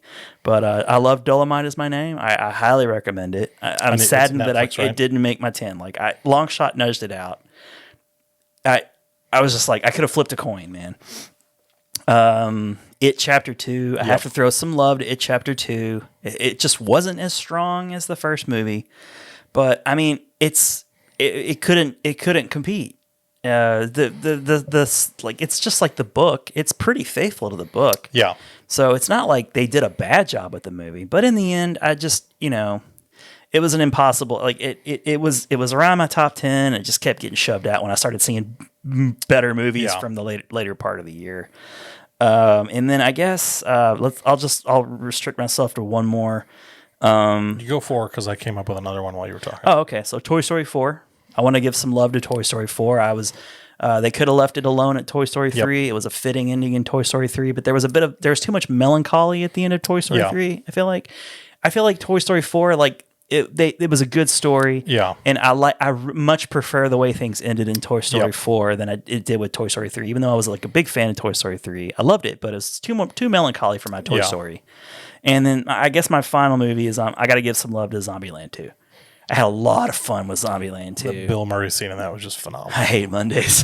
He was only on set one day and for a few hours. And so, what are your shout outs? I got 4. I had 3, but I came up with one while you were talking about It Chapter 2. Yeah.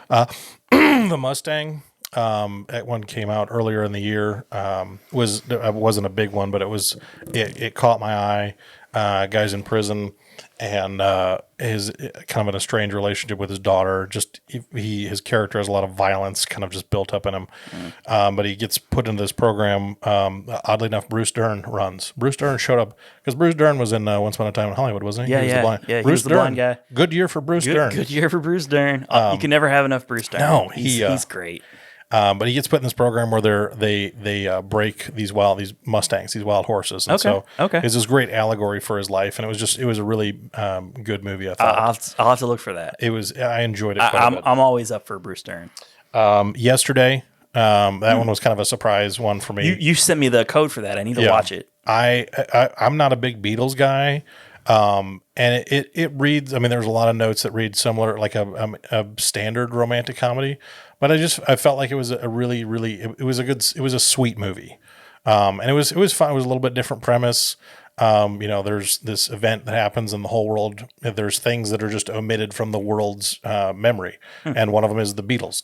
Shit. No one's heard of the Beatles anymore. But this guy, the main character, he's the only person like that science remembers fiction here. Yeah, he's the only person that remembers them, and so he starts claiming credit for all these Beatles movies or Beatles songs, and becomes this international pop sensation. It's kind of like Zombieland too. There was Everybody knows Bob Dylan, jackass. that was a really great line. Yeah. Then my third one, and this one teetered for a while. I almost had it in the top 10. Okay. But Dumbo. Interesting. Dumbo, because that was better than I expected. I was really hesitant because Tim Burton was directing it. I'm surprised. He has such a tone, but I was like, because that movie, I mean, there's a lot of really emotional parts of that movie, and I thought he executed it so well. It was. I need to go back and watch that because I saw it at the drive-in. Yeah, and it's so dark towards the end of the movie, and I feel like I need to watch it again. So, and it's probably on Disney Plus. I bet. I would imagine. If not, it will be soon. Yeah, sure. I have it on DVD, Blu-ray. DVD. If you'd like to borrow it, you can. I don't want to. But I just thought it was a really. I mean, there were parts where it was like, okay, there's parts of this movie that he could take and make really dark, and it would just kind of not ruin Dumbo, but take it in a direction where like, I don't know if I really like it. It was sweet. I thought it was. The relationship between him and his mom was just. I mean, it was really emotional, and they played that so well, and just Colin Farrell and his kids. Like there were so many notes. I was like, wow, Tim Burton really nailed this one. You can hand Colin Farrell some material, and he can really nail it. He's become a really reliable actor. Yeah, he's frustrating. Like I feel like he really flushed away the early part of his career. It was a lot of his early stuff is not great. Yeah, but he's come back around and is like, okay. Ever since In Bruges, I really enjoyed Colin Farrell. He's like Seven Psychopaths. He's great in. I'm really excited for The Gentleman. I think that'll be good. I think that's going to end up on my 2020 list. I'm just calling it right now. I think that's going to end up early shot. Yeah, that one looks really good to me. But all right. And then my last one is Ready or Not. I thought that was the best. That's the last one I have too. Like I was going to throw it in there. Little bit lacking in horror this list, but I mean, Ready or Not was really inventive and fun. It was a fun horror movie. It was my favorite horror movie of 2019. I could see that. I thought it hit really well. Like it was a little bit different. I liked the female lead. She's one of the kids from the Bill and Ted sequel. Yep. She plays Weaving. Is it like Samara Weaving or something? Something like that. She plays Ted's daughter. Right. And so I'm excited about that because I liked her. Oh, she plays Ted's daughter? I think, yeah. Because I think there's the little bit flippant. Yeah, they flip. Okay. I assumed it would have been like Bill's. I think that's how it's going to go. But, so I'm looking. I really enjoyed her. Yeah. That was a good vehicle for her. It was a fun. It was one of those like off the beaten path. Like it was not getting a lot of play. Was not getting a lot of talk. It was just when I was like, I saw one trailer for it, and a couple people that I like follow on Twitter were saying some positive things about it, and I was like, "What the hell is this? Ready or Not?" Because you went and saw it at theaters, didn't you? No, it was playing at the drive-in when I tried to watch at the drive-in while we were there watching. Is that when Pennywise was on the truck? Yes, yes, because they had I forget what was playing up on the kids' screen, but in the back where kids could turn around and look, it's like you got Ready or Not. I was like, you don't have to hear the audio to see that guy getting shot through the head. I was like, what? I was like, okay. This is really just poor. Don't turn around, kids. Don't look at that screen. I don't know about this. Yikes. But yeah, I call yourself a family drive-in.